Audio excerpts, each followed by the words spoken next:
building the future across the ocean. One life, one life, one shot, one shot. What you waiting on? You are learning. We ain't going back. Level up your life. Put the team on the map. Got a whole new plan. Wake up every day. Trying to be a better man. Let me hear you say, level up, level up, level up, level up today. Get the gym, read a book, start a side hustle. Turn pain into fuel and struggle into muscle. Every little win starts adding up. Before you know it, your whole life leveling up. New city, new goals, new mindset too. The future gets brighter when the work comes through. No excuses, no blame, no pity parties. We're building kings over here, not followers, sorry. The mission don't stop when the uniform ends. Sometimes that's exactly where the Ronin, next one begins. So I have been looking for you for a very long time now. If you're chasing greatness, I have not nothing to do with the White Lotus clan.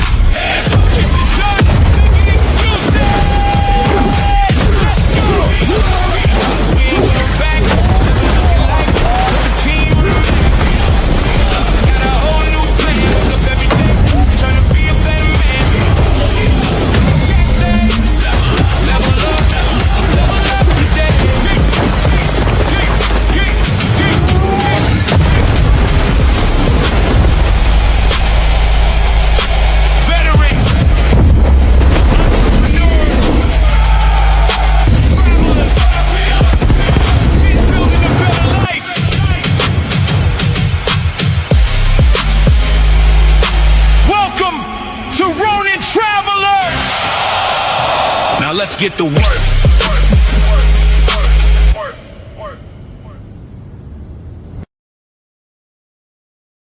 Fathers are also missing. Too many fathers are MIA. Too many fathers are AWOL. Missing from too many lives and too many homes. They've abandoned their responsibilities. They're acting like boys instead of men. If you're African American, there's about 1 in 2 chance you grow up without a father in your house. 1 in 2. The number one social problem in America by far, but a fatherlessness. 70% of black kids today enter the world without a father in the home, married to the mother, up from 25% back in 1965. 64% of black children don't live with their fathers. There's 1 out of every 2 don't live with their fathers. Now, they might have at some point, they might later. But at some point in their life, they will not live with their fathers. That's a significant issue. Black men are not raising black boys to be the men our community needs. That is 100% our fault. What I'm saying is she got a right to be angry with us. She got a right. 72% of children in the African American community are born out of wedlock. That means absent fathers. And the studies show that lack of a male role model is an express train right to prison. And the cycle continues. If you have a black child, which obviously exists for some reason, right? Somebody did something to make that black baby. Okay. 2 out of 3 times, the dad will not be around. Fact, done. Black men are attacking black women. And it's not a cool, they're not creating homes. They're creating babies everywhere. 73% of all black babies are born out of wedlock. Experts say there's a crisis when it comes to black fathers in this country. There's no fathers in the black home. Let's talk about that. Stop. Poverty and crime, there's a positive correlation. There's also a positive correlation in the black community of absentee fatherism being one of the root causes leading into criminality. When it comes to 4-year-old Shania, Joey, you are not.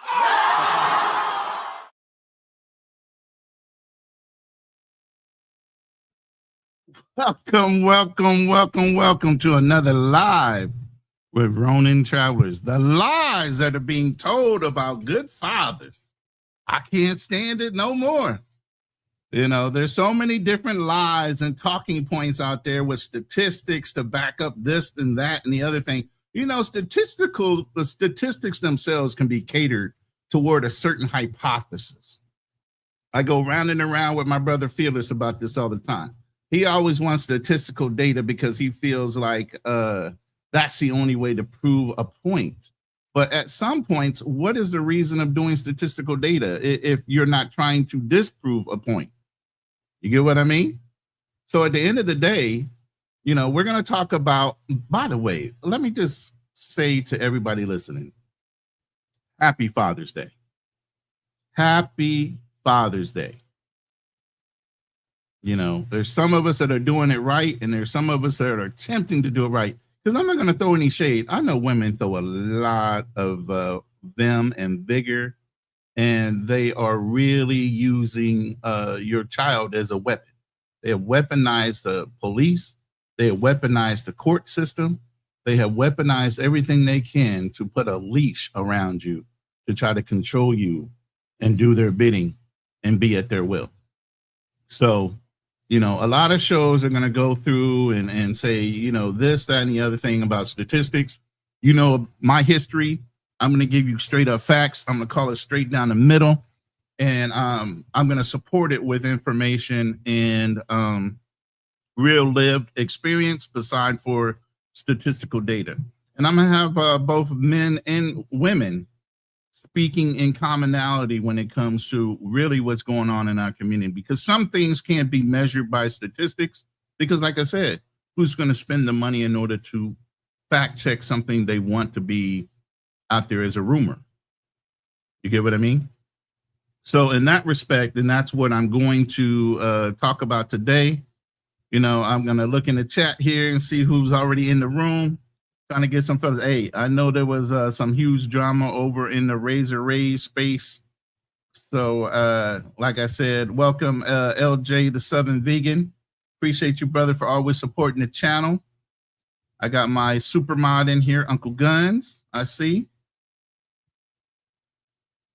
My brother, Mr. Dacus, Navigator. Appreciate you, brother. And yeah, thank you so much. Like I said, happy Father's Day to everybody that's joining the room right now. And we're going to get into it here in a minute. But even if you heard that first clip, there's a lot of talking points out there that are half truths and not telling 100% the facts, when it comes to fatherhood. I mean, if you look on a global scale, Black men are one of the largest sought after men when it comes to family. We do want to be present in our children's lives. We want to have an effect in our children's lives. It's innately built into our genetics. That's one thing you can never kind of like wash out, is our genetics build us a certain way. We're going to function a certain way. It doesn't matter from male to male, but it's built into our genetic code. That we are people that want to care not only for our significant other, but for our children. Okay. And that can never be discredited, even on a global scale. So, see Black Cleaner creeped up in the room. Appreciate you, brother, for stopping in. I know you're going to be doing a live. I think you're doing your Monday night speaking with Nate on the same topic. So maybe I can glean some things for you, and I would love to maybe come in and join in with you guys later. Southern Vegan says, the cool thing, Ronin Travelers, the stats and research have been done. The problem is Black do want to believe or trust the math. Yeah, but the math ain't math. Two things cannot be true when it comes to that point. And I agree with you. We try to be so analytical on our analysis of certain things. We overanalyze things to where we want to so wholeheartedly believe that math. And here's the thing. I'm a mathematical guy. My background is architecture. I love math because it's the truth. Ones and zeros, right? If you put in an equation, you're going to get a definite answer out of it. It can't lie, right? But the whole thing is, when the data comes back, who's skewing the numbers? Oh, let's leave a couple thousand out here. Let's leave a couple thousand out there. Who is putting this data together? And what is the point of what they're trying to prove? Like before you come out with this statistical data, you kind of come up with a theory or a hypothesis. Then you go out to try to prove that theory or hypothesis to be true or false based on the data that you collect.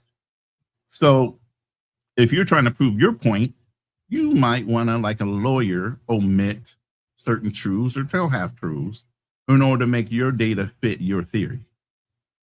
You know, now for years, I've been talking about the methodical breakdown of the Black nuclear family, right?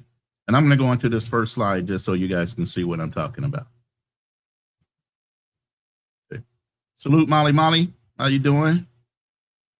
We haven't gotten into the mix yet, but I appreciate you stopping in and joining the live. But as you can see, I'm not too far off. You know, this is some data that I got, that I put together, but Medium Man just put out a video as well today about 9 hours ago, and it was very accurately done. Shout out to the brother. Go subscribe to his channel if you aren't subscribed. Pooh Man sent me some information, and I went through it today this morning, because it's actually morning for me, guys. And I'm talking 8:33 in the morning. So in the 1950s, 10% of children are born outside the marriage. That means 90%. Our nuclear families were strong in the force, strong in the belief, strong in working together. Okay. Now you can read the chart, obviously on the right-hand side, it's telling you what's changed over the years, but you can see progressively from the 50s, 65s, the 70s, the 80s, more and more birth rates are outside of marriage. This is the visual disintegration of the Black nuclear family here in the chart. So where, as you heard in the video, up to 72%, 73% non-marital births is rampant. Okay. Now, I didn't come in here to do doom and gloom on just the Black American family. I wanted to talk about fathers. So we're going to put a pause on this, and we're going to go into talking about the Black fathers, but you can see the disintegration of the appreciation, and this is one of the reasons why I did this, of why the perception of Black fathers not being present and their children are being relegated in this way. So salute to Danny H. Appreciate you, brother, for coming in the room. Yeah, Media Man is legit. Absolutely. So I'm going to go through some of this information, but again, I want to hear from the fathers. I want to hear from people on the panel. So, and I will be doing a panel. Obviously, I let that slip out, you know. Appreciate likes. Please share the live. I know like 400 people just got out of Razor Rays. Let's see how many people I actually get come in this room and hear facts about being fathers and good fathers in our community and as a whole.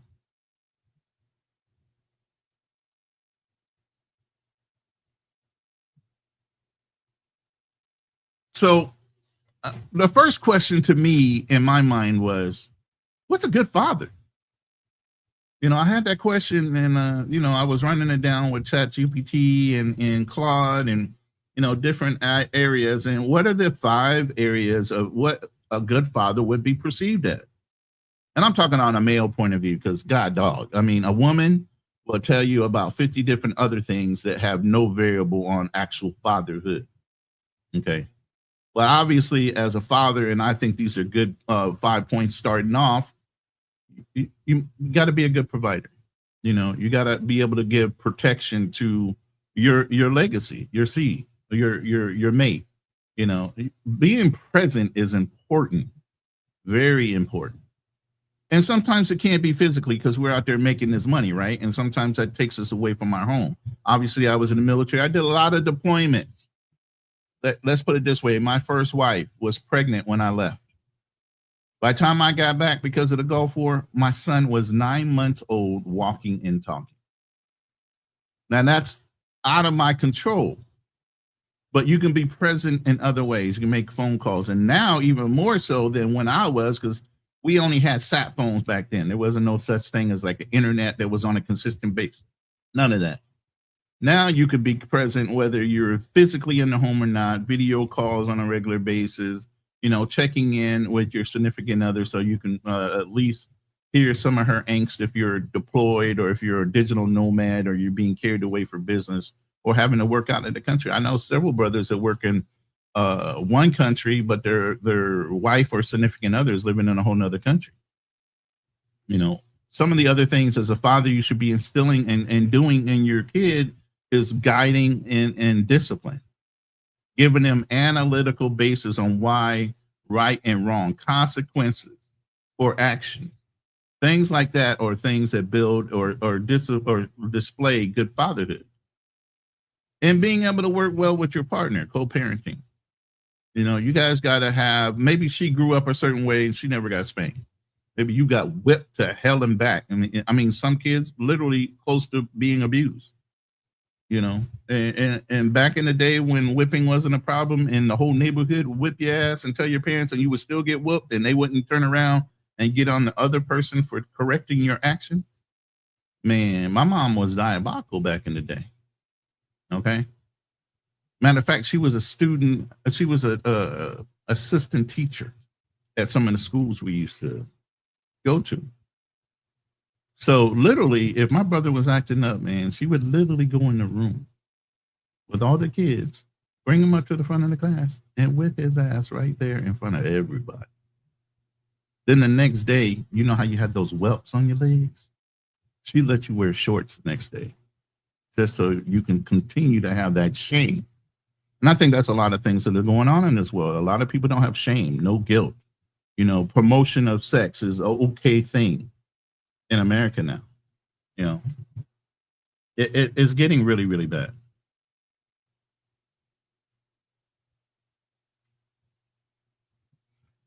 So now, modern pressures in a family right now. You know, and it's more convenience factor to me. I think it's a big time convenience factor. Divorce and separation, ready-made families. If I'm not happy within 2 to 5 years, what? They're filing for divorce. They might have already had a child with you or two. Now you got to pay for multiple homes. You know, now where she used to work with you on co-parenting and ideals and morals and ethics, now there's direct conflict. So she wants to be so independent. She's fighting against the narrative, what you guys started off with teaching the child. So all that does is confuse the child. Okay. Multiple baby mothers and vice versa, multiple baby fathers. You got a society out here that are built with when you go to marry somebody as a father, if you already have kids, a lot of guys are like, I don't want to have another woman and have kids because then I got to deal with the baby fathers. That's absolutely true. But in inverse, you got to what? You got to deal. She got to deal with all your baby mama drama if you have some. I never had baby mama drama. My kids were separated in a way where, you know, my marriages were about 8, 9 years apart. So as I'm already raising my children and getting all that set up and doing the things I needed to do, by the time I got married again, most of my sons are in teenage years and get ready to graduate if they haven't graduated from high school. So by the time I get my second marriage, and she was a mom, single mom, which I thought was a more traditional family, but she wasn't.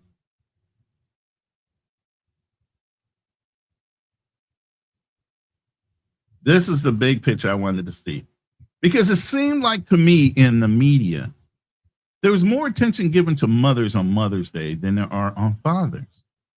So the question came up to me like, are people spending as much money on fathers? Because you know the running gag is get them some socks, some underwear, and maybe a cologne or a tie. And it's a done deal for a man. Where women have to be lavish with flowers, greeting cards, jewelry even, a special night out, dinners, even gift cards. And some women want trips and cars for Mother's Day. While a father works his ass off providing, protecting, and doing all the things he's necessarily doing out of tradition, and he can barely get a gift card and maybe a pair of socks or something as a not half-hearted freaking gift. That's what we know. That's what we hear a lot, you know. And so I said, hey, is that true? Is that really what's going on out here? Statistical data says, nah, everybody's equally getting as much as the next person, meaning, as you can see in this, $38 billion are spent around Mother's Day to $27 billion being spent on Father's Day. The separation in gift giving is about $57 per shopper. $57 variance. I don't know if that's true. And I kept looking at the data and say, come on now. I get it. Analytics. Let's go look at statistics. Let's go shop it down. And I even got so point with the computer that I was like, yo, what about Black families? Is it different? No, it's the same. It's the same, 57. But the whole thing they said was they don't necessarily look directly at Black families in statistical data. They looked at the overall American population. There is no separated statistical data for Black families and how they honor their mothers and fathers, which I think are probably lopsided as hell. And as I started feeding the computer more and more information, salute to Iman Perry and Bobby Coltrane for jumping in the room. Appreciate you, brothers. So as I started digging even deeper and looking at more statistics, I was like, look, I have arguments with the computer. I have to self-teach. AI isn't 100% on everything because they don't look at certain perspectives until you tell it to. They're spatial thinkers like me. If you give them a straight line to go and think, they're going to only think straight. They're not going to think all the potential possibilities. Okay, so as I'm starting here looking at this data, I'm like, nah, this can't be true. Black people are spending the same amount of money. So then I said, okay, let's look at Black appreciation. What does a Black father have to put up with now? What is the annual income a father has to have? And I'm saying this for the people that have not gotten married, that are looking to get married, looking to have legacy. Here's what you have to look forward to in this shot. Your average monthly income needs to be above $70,000. Above $70,000. If you're not above $70,000 as a young man, do not even think about getting married yet. Date, get your money up, get your resources up, keep growing as an individual and a producer. Money brings your attention anyway. So the more time you can spend on bringing up your income per year, the easier it is for when you're ready to, and when you're man and ready to settle down, sow your wild oats, do your thing, travel, see the type of women you like, do all those things you guys talk about on the other channels as well. But at the end of the day, this is what you need to start preparing yourself for. If you want to be a good father, if you want to be a good provider for your household. Now, this is just the core information for taking care of a household and a family as of now.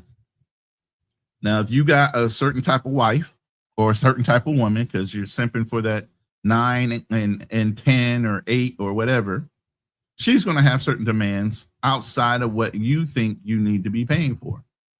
She has upkeep. You got to do her nails and her hair. Certain outfits need to be acquired and, for events.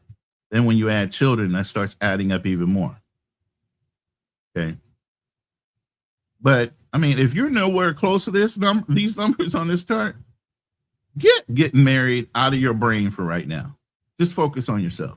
Focus on yourself, your life experience, and a whole bunch of other things. Okay. Hey, I did a show, Danny, earlier with Fearless about Carmelo Anthony's case because Fearless lives in Frisco, Texas. So I actually did a show on that already. Now, we didn't do the follow-up show yet on the Anthony case. I'm waiting for him to come back before we touch on that. But yeah, there's some things I think fell through the cracks on his representation. But, it's a sad situation. But I can tell you, just looking at the news reports on that as fatherhood and the mother, whether they're being led astray, but they seemed a little subdued on the aggressive nature they should have. Whether they're doing that for camera or not, I don't think the father is where he needs to be. While he's raising a good son, the level of protection when it comes to his son, that's his legacy. He's going to jail. for up to 35 years. It's crazy to me that how calm you're going to be and not feel like you've been wronged in some way with your representation.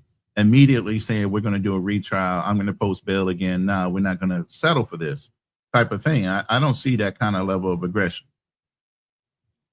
So at this point, I got some videos I want to play. And this goes off into, do the statistics match up with real historical or information going on in real world?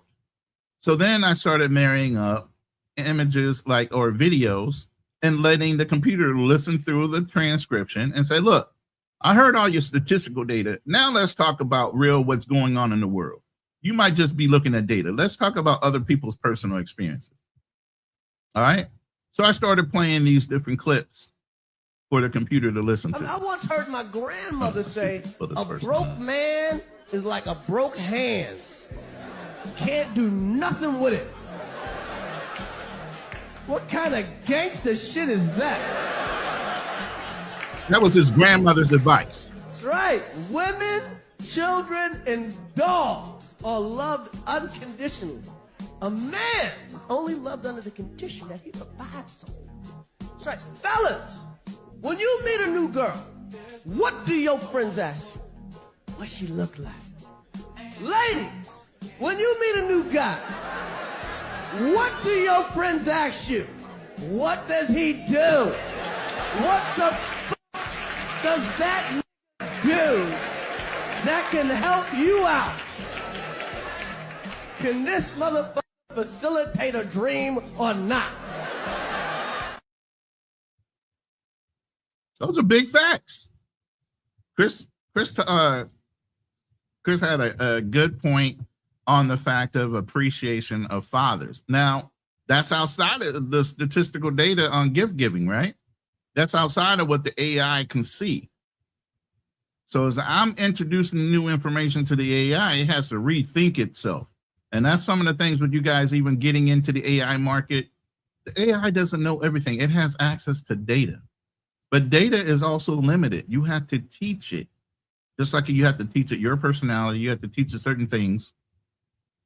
You have to continue to teach the AI. It will help you do certain things automated wise, but it doesn't know everything.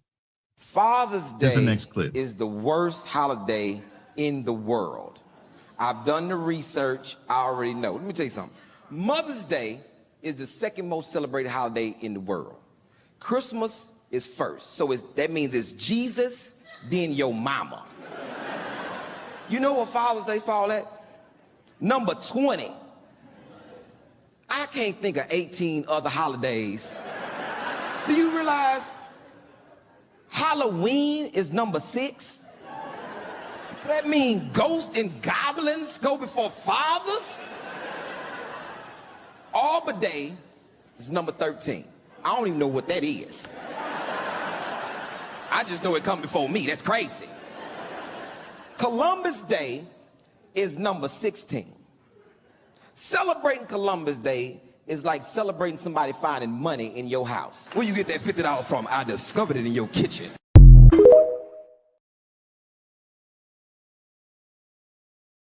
I must have got over 1 million plus hits on that video alone. And it's not my video, but I posted it on 2023.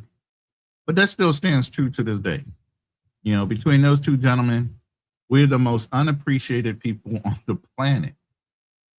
And not only, you know, the whole exchange rate, you know, we have conditional love given to us. The only person that loves us unconditionally are what? Our mothers. And hopefully that's true for most people. A lot of people, it's not. You know, some people only had mothers that loved them. And I'm going to play a clip.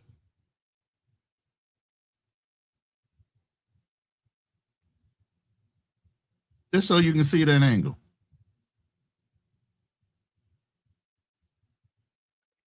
You just like your dad. You don't do shit, and you never gonna amount to shit. It was great seeing you, son. You too.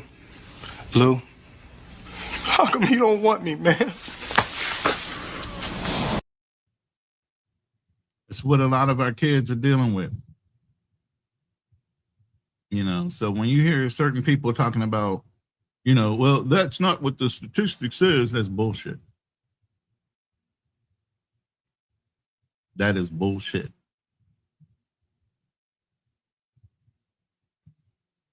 You know,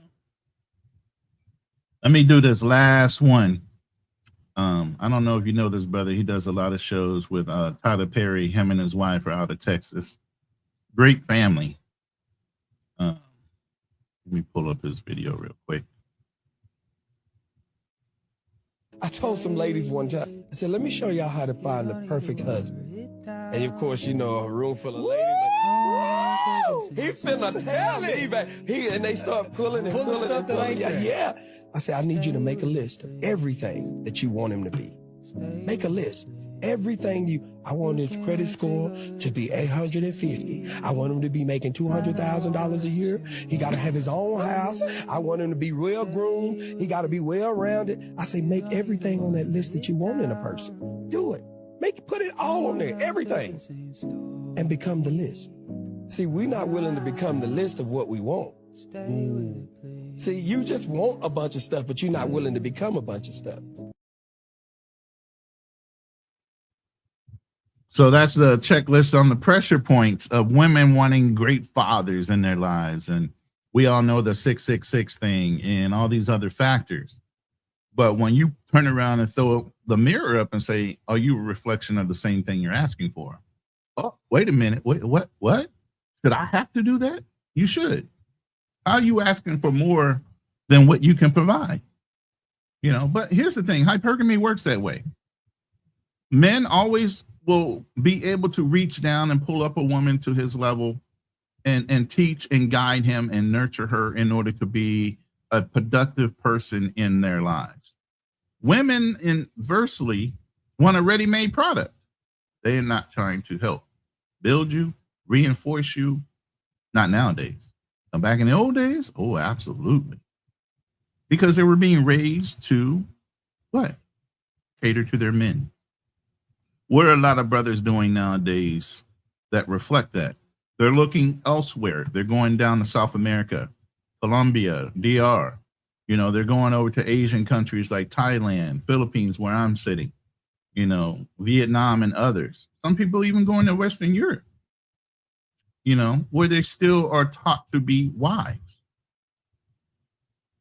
You know, even in the Bible, it says you should be able to give a woman a house and she should turn it into a home. You give her food and she turns it into a meal. A woman is supposed to multiply, not subtract from your information and from your wealth, from whatever you provide her. She's supposed to be able to take it and multiply it.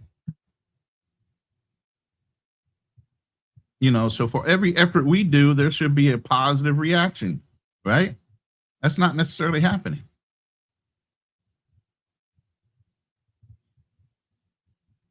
It's not happening at all. So the computer had to go back and rethink everything. Now I said, look, I don't want to be partial, Mr. AI. So let me feed you some female points of view and accountability and everything else. So this is the women speaking to the AI, saying, here's our points of view too. Listen, ladies, we got to make up our minds. You either want a good man or you don't. I see a lot of women saying they want a man of God. They want a man that leads. They want a man that covers. They want a man that provides, and they want a man that protects. But then the moment that man begins to tell you, you know what, you're slipping in your parenthood. You can be better here. This is an area. This is a deficit or something that you said to your child, that you're tearing them down instead of building them up. That a man that calls you out and says, you know what, you're starting to procrastinate on that business, on that degree that you said that you want. I see you going backwards instead of going forward. A man that's trying to lead you to God. A man that's trying to cover you from the things that are going on in the world, and a man that's trying to provide and protect you. A man that's trying to protect you from yourself, because sometimes we're the weapons that's formed against us to prosper. Sometimes our mouth is causing us not to prosper. Sometimes our ways and how we are is causing us not to prosper. Scripture calls a husband, and it tells a husband to love your wives as Christ loved the church, not just to die for you, but that man is trying to live for you. You either want a good man or you don't. Damn, she burned that shit down. You hear me? Now, somebody in the community, obviously female community, they say she wants to be a pick-me. for telling the truth and holding other women accountable. Sometimes we can't, as brothers in our own community, try to correct a woman because they're going to take it and flip it and try to gaslight you into being something other than that, misogynistic or whatever. Unfortunately, I sat there and I listened to some of what Razor Rays was doing over there with Mariah Sincere. And she's been on other channels, such as Love Crossing Borders and everything. The energy that comes from that young lady does not amplify femininity. Now, she left the United States. She lives in Colombia. She was living in DR, and I'm not trying to talk about the woman, but when you put enough pressure on somebody, all the airs and everything you put on or they try to project, automatically erase. She reverted back to every bad negative energy that you would put into a Western woman if you listen to that live. She is the most beautiful girl in the world, but she is available and accessible to lots of men, and she's disloyal to you. She loses her value because she makes you look like an idiot and she makes herself look accessible. So without that loyalty factor, and loyalty doesn't just mean she's not sleeping with other men, loyalty also means she's not exposing herself to other men. Now, if other men can still see your girlfriend naked and less jealous of you, they're just less jealous of you. So why are they doing that then? Let's say, for example, that they're already in a relationship with a good guy. Why did they continue to do it? I would say if you're in a relationship with a good guy and being satisfied are two different things. I think when you're with a good guy and he treats you well and he's really kind to you, but if you're a chaotic woman and you crave chaos, what will happen is you always need validation from other men. You always need reminding that you can be with other men whenever you need it. But if you're a woman who's so happy to stop all of that just to be with one man, you'll stop posting. If your woman is still posting, there's a part of her that doesn't feel totally satisfied with the love you give her, and it's not got nothing to do with you. It might be to do with her own insecurities before she entered the relationship, and they haven't been resolved yet. Now, I played that for the simple fact that I was just referring to Mariah Sincere. She's still seeking that validation from men. And I think that's what the annoyance is that everybody hears in her voice. Because 95% of what I was reading in the comments during that whole live was her voice sounds annoying to them after a while, especially in that mode of masculinity. But if you're so happy in your structure, why did you need to come into a black male space? You can reaffirm and continue to live your life in a female black space of travel. She chose to come in the space, I believe, to get more attention. And while people might be celebrating everything she's doing as an independent single mother, and that's great, there's some other things that she should have left alone. That's not her place to mention. Just like we can't tell black women what they shouldn't be doing or should be, why does a black woman feel like she can come in a space with black males that are already starting to show corrective processing?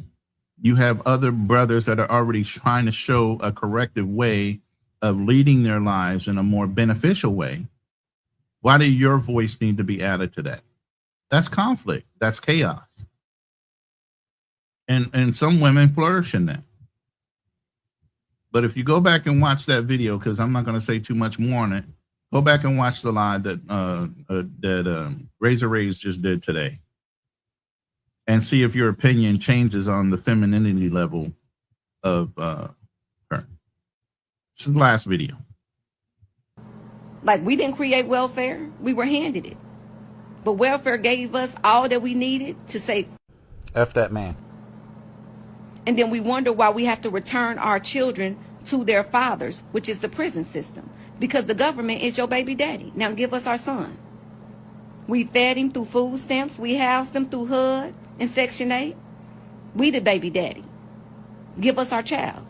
And they get to the point where they come collect, and now we look, and it's a pandemic, and it's an epidemic of melanated men in the prison system, going back to their daddy, Uncle Sam, who raised them via food stamps and welfare and Section 8 And if we don't do something about it, we'll just continue to perpetuate the cycle. And I don't talk about what I don't know about. Because shit, I got jammed up because after my life changed, I didn't want to let the motherfucking system go. When I didn't need it anymore.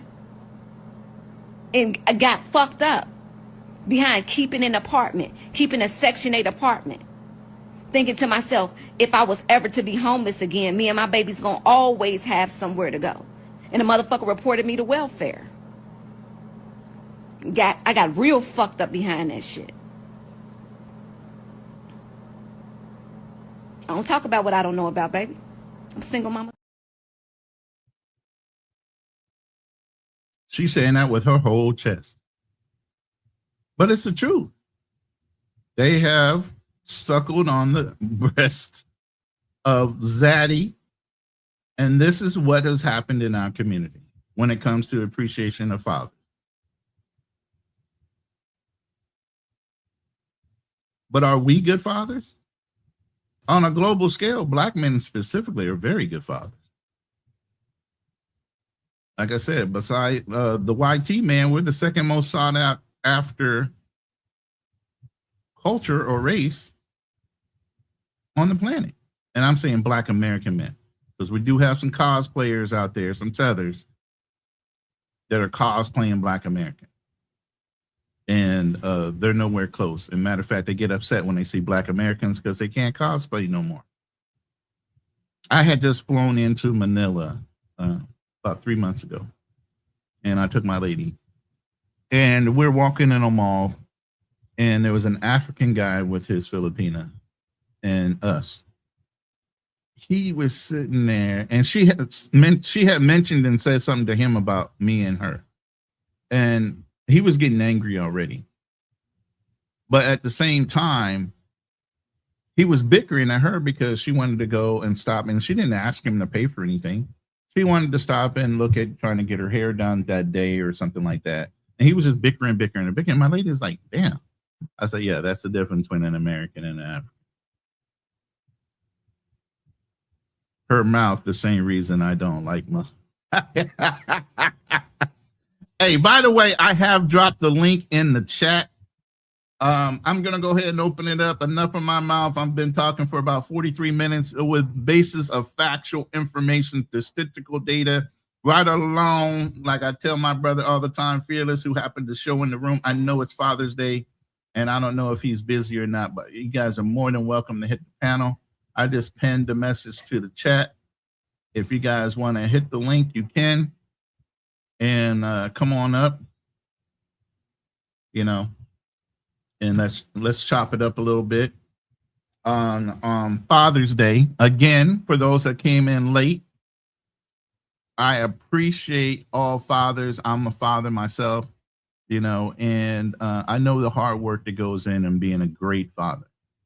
The long hours of working and trying to be present in your son's life or daughter's life with extracurricular sports activities, things like that.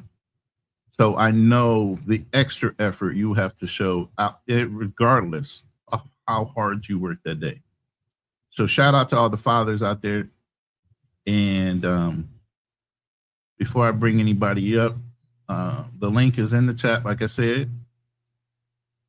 I'm going to go ahead and play this disclaimer and get that out the way for people's opinions. Where's it at? There it is. You guys should like this one.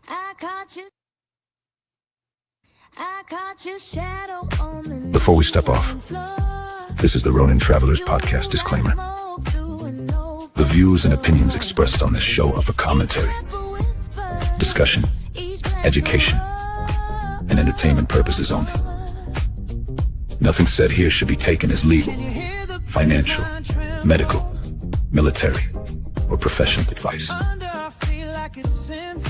We discuss culture, travel, relationships, current events, history, business, and life through the lens of experience, discipline, and strategic observation. Some conversations may include strong opinions, hard truths, or uncomfortable perspectives. That does not mean every guest, caller, panelist, or platform involved agrees with every statement made. On this channel, we believe in doing no harm, thinking clearly, and leaving systems better than we found them. We speak from lived experience, but we also encourage every listener to verify information, do their own research, and make responsible decisions. This is not a battlefield. This is a briefing room. So listen with discernment. Think with discipline. Move with purpose. Welcome. Everything is loaded. To Ronin Travelers. I'm headed your way. Is everything ready? Check your gear. Clear your mind. Step forward with purpose. The mission continues. Let's get locked in. Ronin Travelers. Let's go! Get after it!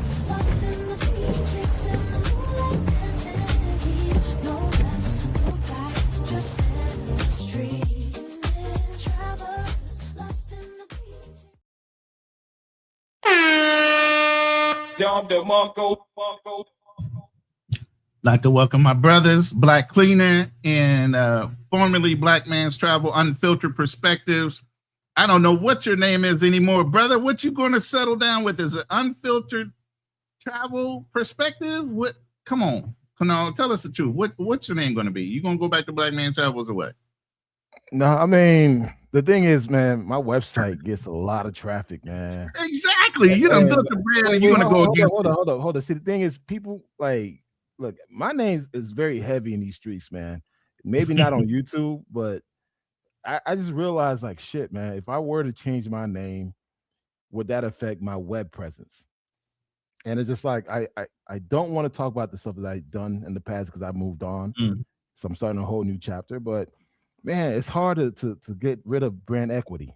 I have a very strong brand equity. And it's just like, damn, don't want to lose Black Man Travels, but I don't want to use it for YouTube purposes. So, I mean, just for live chat, I'm going to keep it. But moving forward, as I get back into creating content again, I'll be taking more of an unfiltered perspective. All right. By the way, happy Father's Day to you too, sir. Oh, I appreciate you, brother. Thank you. I appreciate it, man. I appreciate it. I'm like I said, you can share. You know, you're a father of a certain age. You've raised men. Yeah. You know what I mean? So there's a different perspective when it comes to that. You know. But you know what? Today is fuck them kids, man. Look, today is fuck them kids. It's just like, it's my goodness. Right? Okay. I'm being dead serious. Like, people, I know you are. I've been telling people this for a while. Like, fuck them kids. Do you take care of you, Black man? Take care. Look, as fathers, as leaders, we always put people ahead of us to the point where our health takes a toll. Yes. Our life is shortened. Sometimes you just got to say fuck them. They be all right. You already set the ground tools for them to do what they need to do. So today is fuck them kids. Happy Father's Day and fuck them kids. That's it. I mean, that's true, man. Because at this point, my kids are all grown. My oldest son just turned 40 May 30th. So at this point, I have laid the groundwork for my sons as far as ethically, morally. All they do is call me every once in a while, check in with me, and actually ask for advice. Whether they implement the advice I give them, I don't give a fuck. You already know what's going to be, what it is. You know, there's going to be a consequence to your choice. Make the right one. I say this. Or don't. That's still your choice. I agree. I think as fathers, we do a great job to put our kids in the best position to win. But at times, it takes a toll on us because we carry so much of that weight silently. We don't have a peer group where we could go and let ourselves go and have these real talk conversations. So today, as you enjoy your day as a father and getting recognized, fuck them kids, man. And again, just for today, tomorrow, you could be lovey-dovey all you want, man. Right back on that game. Focus on you. Enjoy your day, Black man. To all the fathers, enjoy your day. Right. All right. Without further ado, Black Cleaner, what's up, my brother? Yeah, salute to the panel. I don't know if you ever brought that up or not, you know? Yes, I am a father. My daughter graduated Thank you. Yeah, she graduated this year. She's 19 years old. And I feel the same sentiment of UTP over there, F them kids, because as he said, you create the foundation or you create that stability for them. But as Chris Rock says, they're not looking for the stability part. They're looking for you to facilitate their dream. And if you can't facilitate their dream, then you the broke hand, can't do nothing with you. And that's really what the issue was between me and her mother. And her mother instilled those same sentiments down with her. Because as soon as she graduated, she was saying, "Oh, I did this all without you." And I'm like, no, you didn't. Who was the one, who took care of you, who took you to dance class, who paid for dance classes, who, took you to school, woke up early in the morning to get you on the school bus all the way until we separated when your mother needed, me to pick you up from school and take you to volleyball, to tryouts and all of that stuff. I was there when you wanted to do student market day and all of the girls was wanting to, do student market day where they was going to set up their own little vendor booths. And all of these girls was saying that they was going to do it with you, but they ended up, chickening out. Who was there saying you could do this by yourself and went out there and got all of the supplies for you to have a successful student market day to where now you feel, confident enough to be able to do a lot of these things on your own. So that's basically what I said to her. I was all like, I created this foundation. And if you saying that you did it without me, then I did a good job, because that's my job as a father, is to be able to instill that confidence and skills in you to be able to do it on your own, because that's what being grown is all about, being able to do a lot of things on your own. True, but the consequence is if she was to come back after saying all that, how forgiving are you? Oh, I'm very well. The urban myth is, or the how a story goes is this: at 16 they tell you goodbye, and then at 23 they tell you hello again. So I already saw this coming when they get into their rebellious teens that they're gonna have their life and live their life. I mean, I was a rebellious teen, and I said goodbye to my parents too. But as soon as I got out of the military and got grown, guess where I was at? I was right back at my father's house, when he was, okay, you ready for the real man lessons? And, he was able to, teach me some real skills and how to deal with real life. And, my older brother, who was 16 years older than me, was also there to, guide me along with those things. They're just not ready for that discipline part. They got to really get hit with life. And that's what the thing is with me being a father is I've always been the person to say, well, life will be the best teacher. All my job is to protect you from making the big mistakes where you're going to get, hurt or put in, or killed or put in jail. But I'll allow you to go out here and experience and, and take a couple of bumps and bruises, because that's what happened with me. I mean, when I was younger in the 80s, what happened? They tell us to go outside and play and come back when the street lights come on.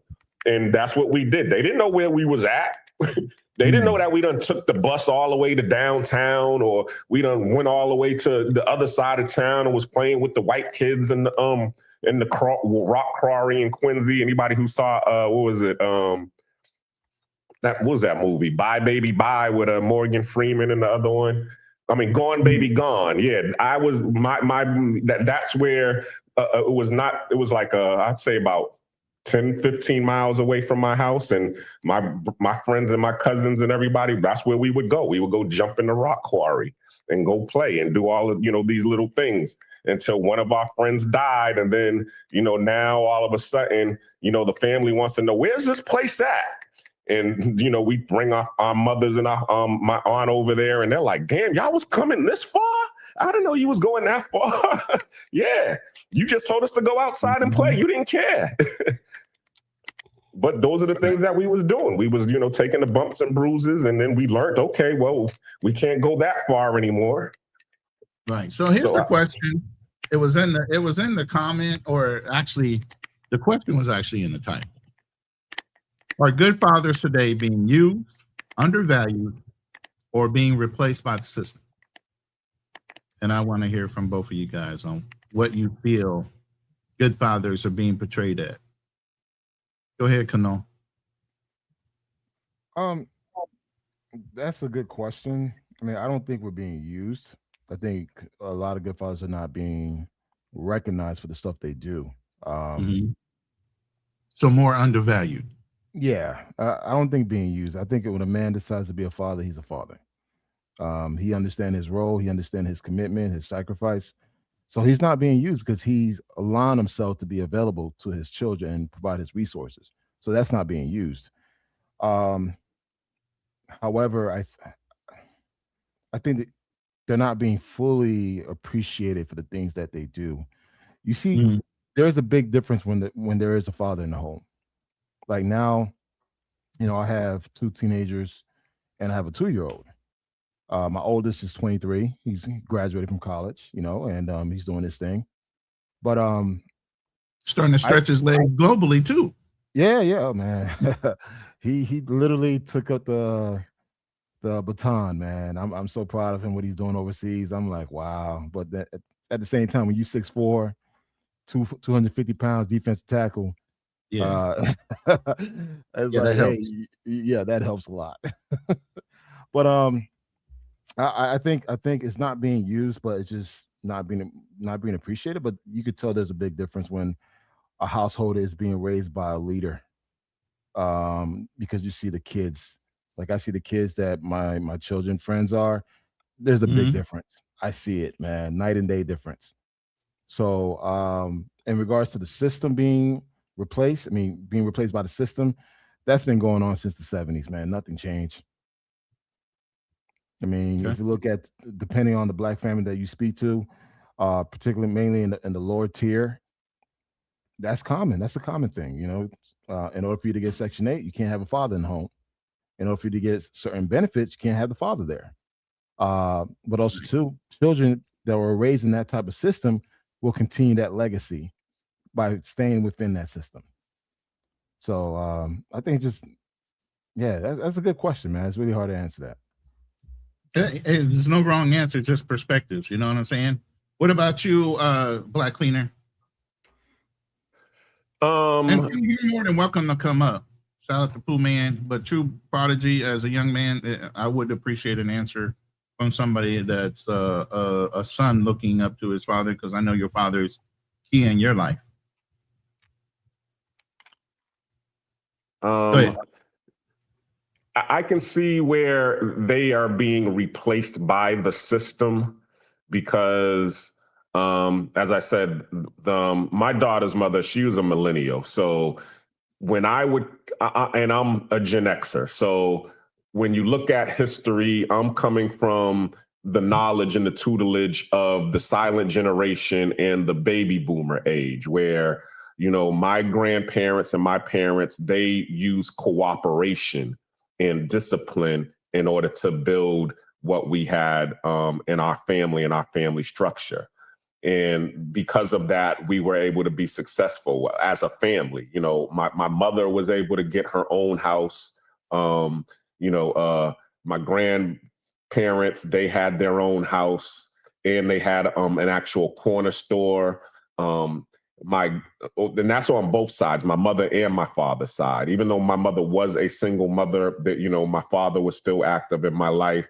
But nowadays, what you're starting to see is, as UTP was just talking about, was because they have this system here, which is job security. Because most people I got a job that provides stability as well. Or if they don't have a job, then they still get the other benefits, the transitional assistance and the Section 8, or they'll get the child support if the father, if they know who the father is. And what else? What is there? The food stamps, all of those benefits where they're saying, okay, well, I can get stability from Uncle Sam. So if you're not going to facilitate my dream, then what do I need you for? Meaning, okay, I got stability. I got an apartment. I'm getting fed. So I want you to go out here and give me what I want. And I it was a prime example. My daughter graduated, but before she graduated, the mother called me saying, I want to get her a gift for her graduation. So I'm all happy to get her a gift.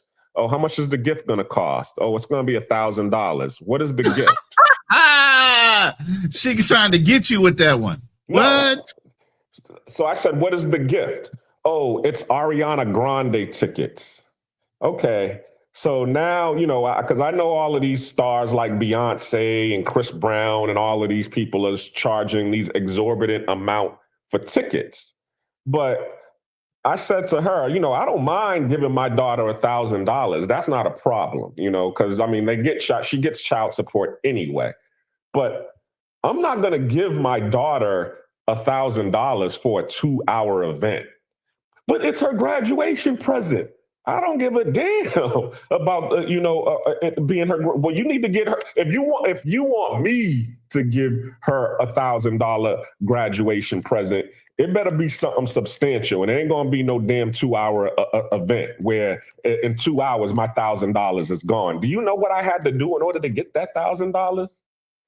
No. Right. If you would have said, okay, how about we fly her to, South America or fly her, out of the country where she can go see Ariana Grande. Fine. But you talking about, okay, she just going to go right down the street to Phillips Arena in downtown Atlanta to go see her. And she just going to have some front row tickets. Hell no, I'm not paying for that. Oh, well, what you ain't no good father. What do we need you for?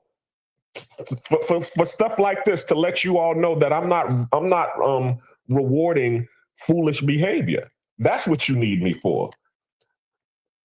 But as we said, because I'm not there to facilitate the dream, they're like, okay, well, we don't need you, so we'll just go find elsewhere. We'll go find another sucker to do this. So she probably went to her boyfriend or whoever else in order to facilitate that situation, but it wasn't coming from me. Sorry.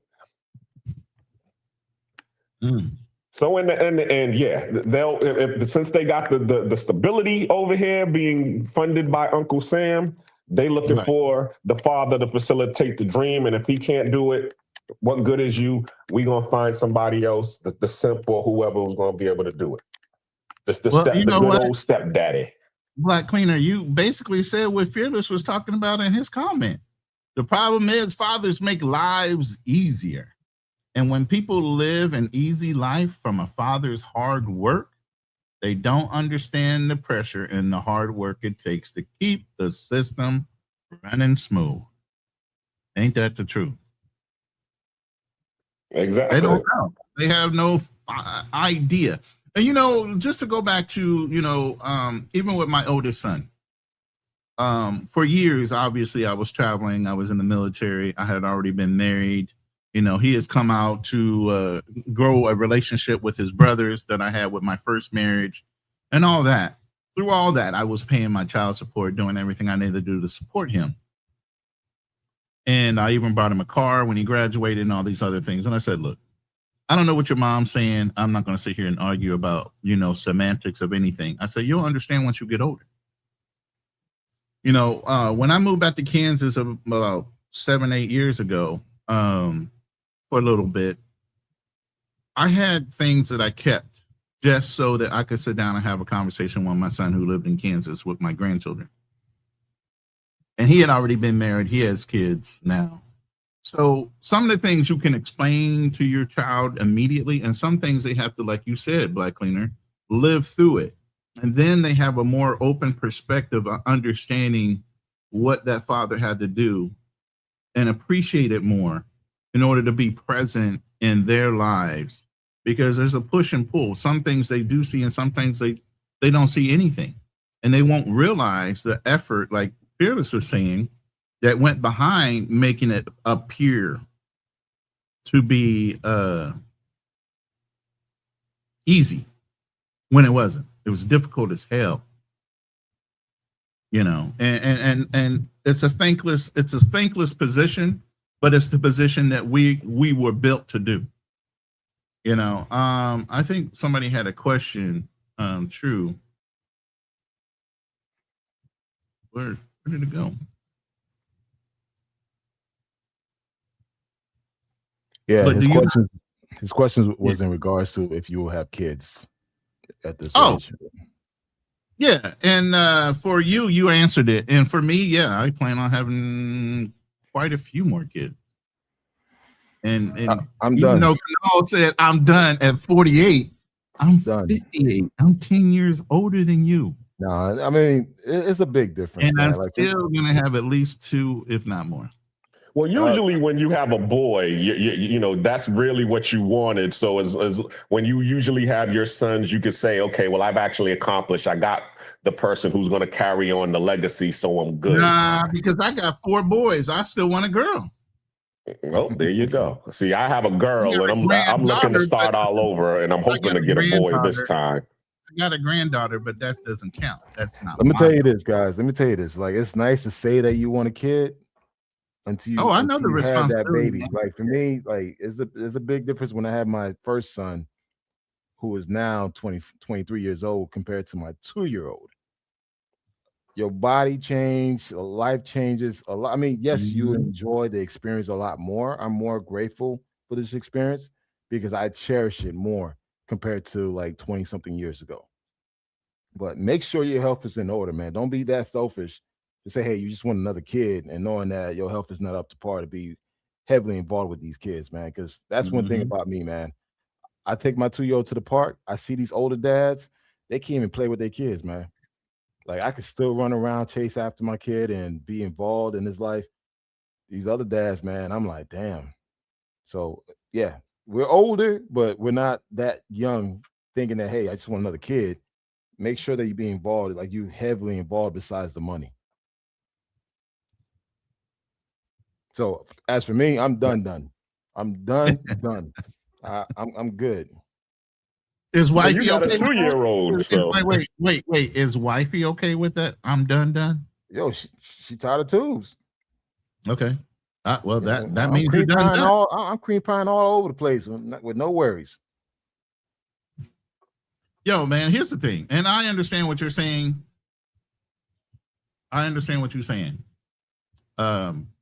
Kano, and Danny wants to reiterate, you know, quite a few. He said, you're going to be playing catch from, I don't give a fuck.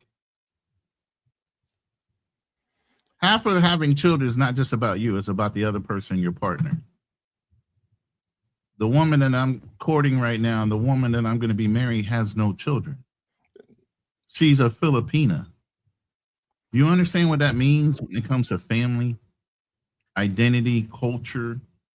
You got to understand what you're marrying into as well. She's not going to be happy with just one child. Well, hey. So I know what I'm signing up for, and I know what the age range is going to be by the time I get to, if I have a child by 59, 50, 60, I'm going to be 80 by the time it's 20. Okay? And there's plenty of older men that have had kids. Yeah. And whether I'm around or not, and I'm not talking about you, Kano. I'm just talking in general. People use age as a limiter of when you can have or not have children. I mean, I'll tell you this. You My leave father legacy, you leave my a root. father had me at 60. Exactly. So you leave legacy, you leave roots, you raise your children with the basis of what they need to go by, whether you're here or not. A lot of the things I'm saying online, and I'm saying it online for a reason. My kids can play this shit back. I hold true to everything I say. You get what I'm saying? So my record is on the record. They can play back and say, well, dad said this and dad said that. Go play it back. I ain't never changed. Yeah. Ain't gonna change. So my legacy is also on this YouTube channel. That's why I don't ask for a lot of money. This is me recording me. I would like to be syndicated. I like to get my message out there. It doesn't matter. I'm still documenting myself for my legacy, whether I'm here or not. They understand my morals. They understand my ethics. They understand who I am as an individual. How was daddy? What was daddy like? Go look on YouTube. You know something, Ronin, that is real because my mother passed away when I was 10 years old. And those were the number one questions I used to ask other people because, I was, 9 going on 10. So I really didn't know who my mother was. And, people would tell me glimpses of a personality or stuff. So I'm one of those people who was just like you to say, okay, if God forbids, I leave here early or whatever, there is some type of documented proof of my personality, my morals, my ethics that, my children can follow to say, yeah, that was him over there. If you want to really know who the black cleaner is, then go check on YouTube or go check on his Facebook or whoever or wherever so that you'll be able to see how he is. So yeah, that is definitely is a good point that you just made. Right. So there's multiple different reasons why I do this. Yeah, I like to take it into making it a business and automating it and different things like that. But this is also a living record of who I am as an individual, my standards, my morals, my ethics, how I carried myself throughout my life. Regardless of anybody else benefits off of it, I know I'm leaving a record of who I am. Yeah, I mean, back in the ancient days, one final point. Back in the ancient days, like, you're talking about Greek mythology and different things like that. A lot of warriors wanted to be outstanding warriors. Why? Because you get recorded in the record books. That's the only way to leave a record of who you were back then. Before the advent of media, video, recording your voice, and all these other things, the only way you were remembered in history, beside for your family, and if your family died off, you were dead as far as historically, was being recorded in a history book. You had to do so much phenomenal ass shit to get recorded in the annals of history. Now it's as easy as turning on a fucking camera. Come on now. I mean, go ahead. But you're in a position to do that. Not too many men are in a position to do that, but yet they still have these kids at an older age without providing any guidance or preparation. Right. You're in a different position, stage in your life where you could actually leave that legacy. Not too many men are in that position, man. So we have to be very mindful. It's like, hey, yeah, go out there and have kids, but it's like, make sure that you're able to take care of them too. Yeah, absolutely. Don't leave them without. I mean, the point of having a legacy is so you can pass on not only your knowledge, but the wealth that you struggle so hard to get. And I would say also make sure the trust is set up properly so that can continue to keep giving for generations after you. And they can add into it.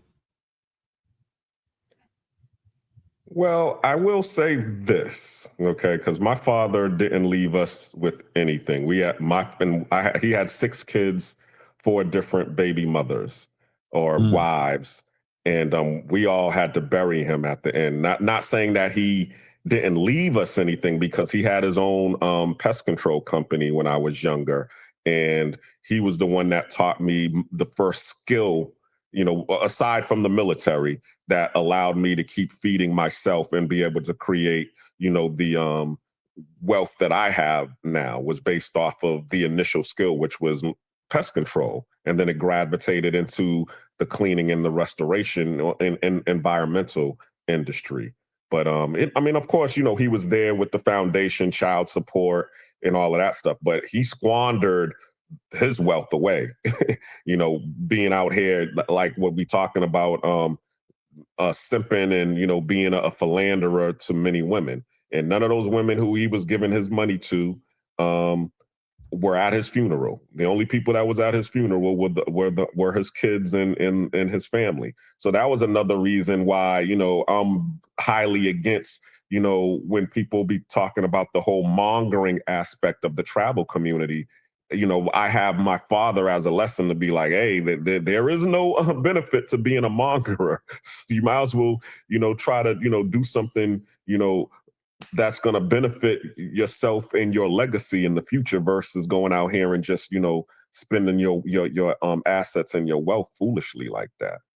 So, right. But the skill aspect is there. You definitely want to be able to instill that into your kids, if anything. So that way, at least if you don't give them the wealth, they have the ability to make their own wealth. Right. Two things real quick I want to touch on. But I'm guessing nobody's really going to talk about it. So from one brother to another, I appreciate you, and I hope you're doing okay.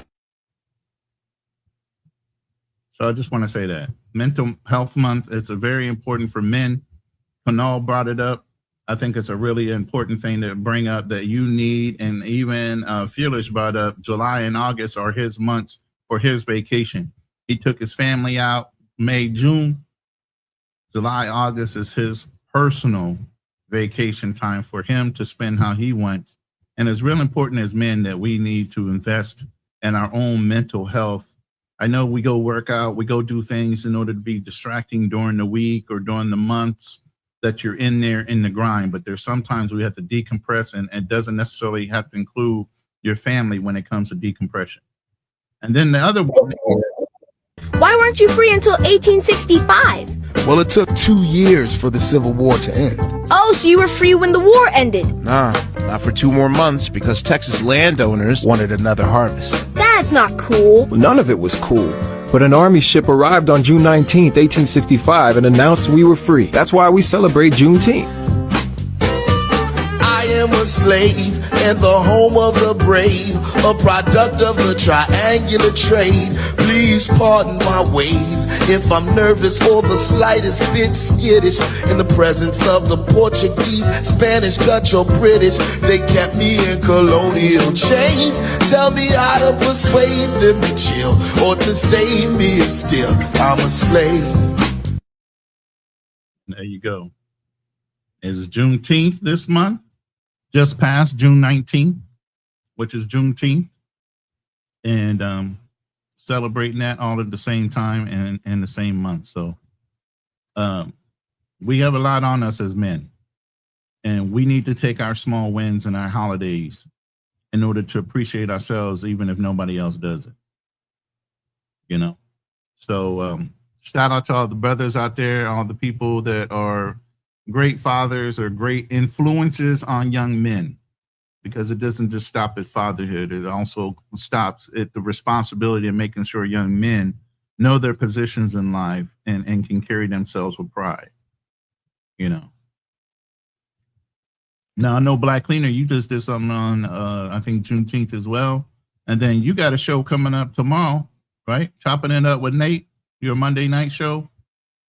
Yes. So the Black Cleaner presents Real Talk with Nate. We're definitely going to be talking about Father's Day. We're calling it Daddy Issues Monday.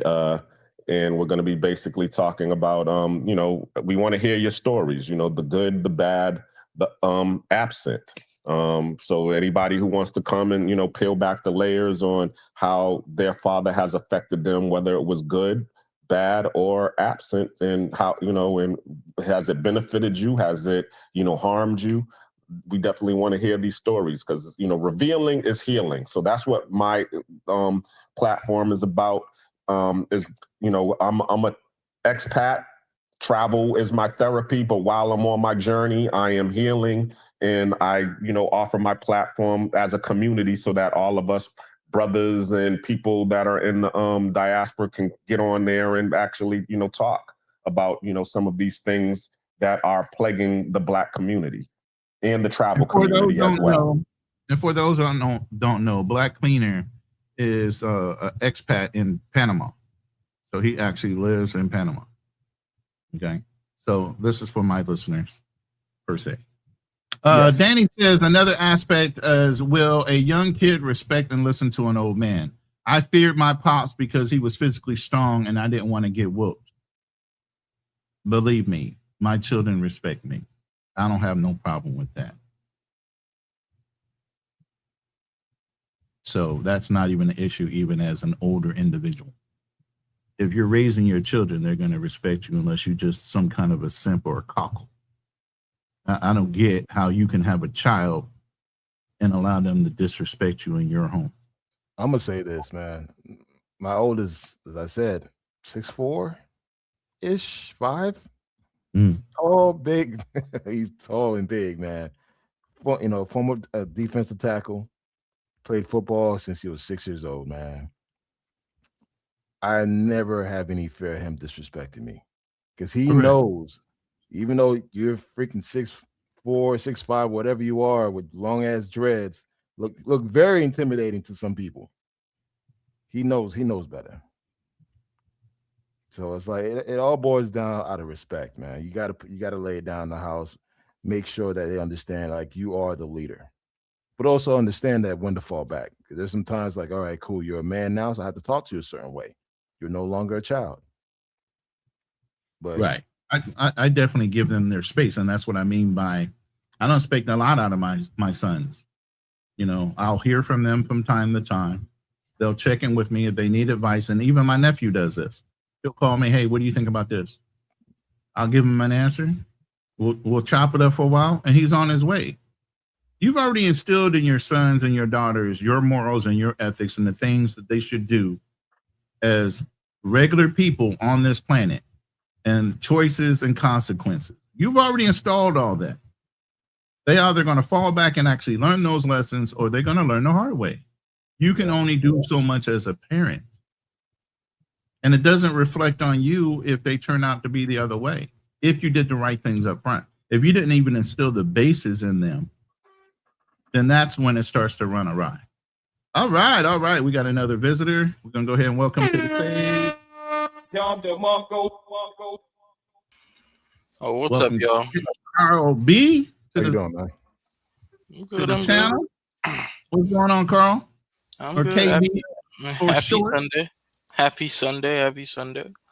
Thank you. Mm-hmm. Now, Carl, I know you're still young. Are you a father?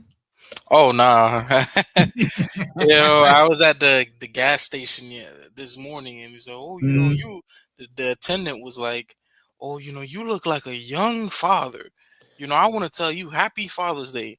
And I just laugh. I'm like, "Dang, bro, I'm that old? Shit." Textbook is a sugar daddy. He is a father. He's a sugar father. Yeah. I'm a daddy, all right. Mm-hmm. Now, you're a younger individual. So, KB, what is your perspective as far as your father, if he's in your life, not in your life? How do you feel about, how your father did as a whole raising you and your siblings, maybe? I mean, my brothers, maybe they've gotten like a different experience, but me personally, I mean, he just wasn't in my life. He's got a lot of issues.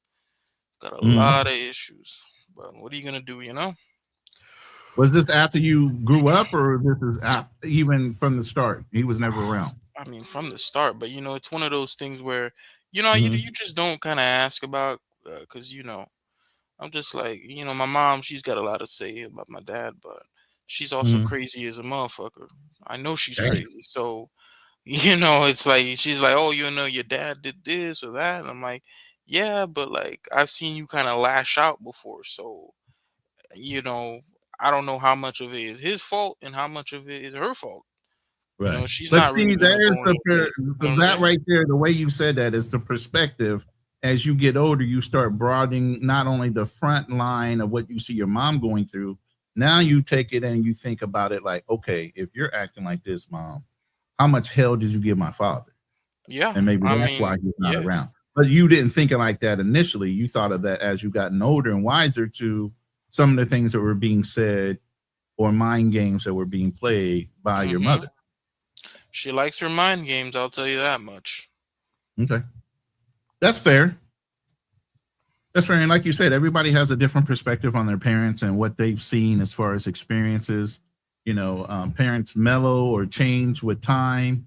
They might have been going through something when one child was born and maybe not going through it as much when the other child was born. So you just never know when they come into the scene what actual experience they're getting over what you got.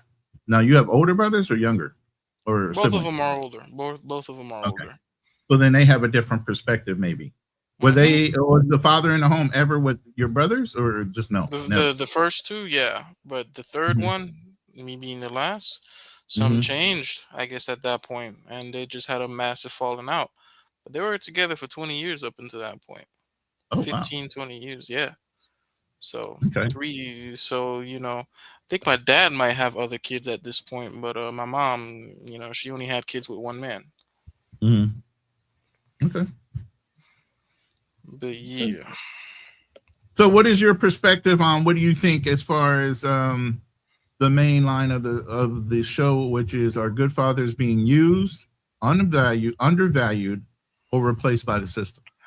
I saw it, and I was reluctant to join because I'm like, I don't think it's appropriate for me to even have an opinion. Hey, everybody I'm not a father. Listen, it doesn't matter.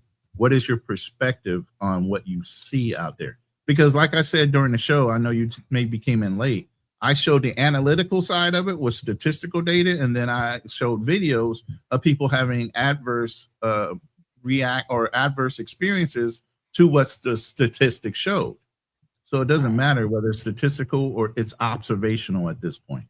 What do you see? I would say, honestly, I don't really think fathers are really treated with respect in this country. Like, I was even shocked when I saw people in public being like, Happy Father's Day. That was like the first time in years where I've seen anybody say anything about Father's Day or give a damn about Father's Day in any capacity. So I guess something's changing in America.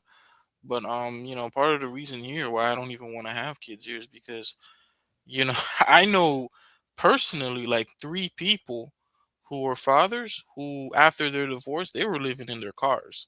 I had one teacher back when I was first starting out thinking about doing the trades in high school, telling me about how after his divorce he had 5 kids, right? Same woman, and with the alimony, child support, and in the house payments, he was living in his car and he was working a second job.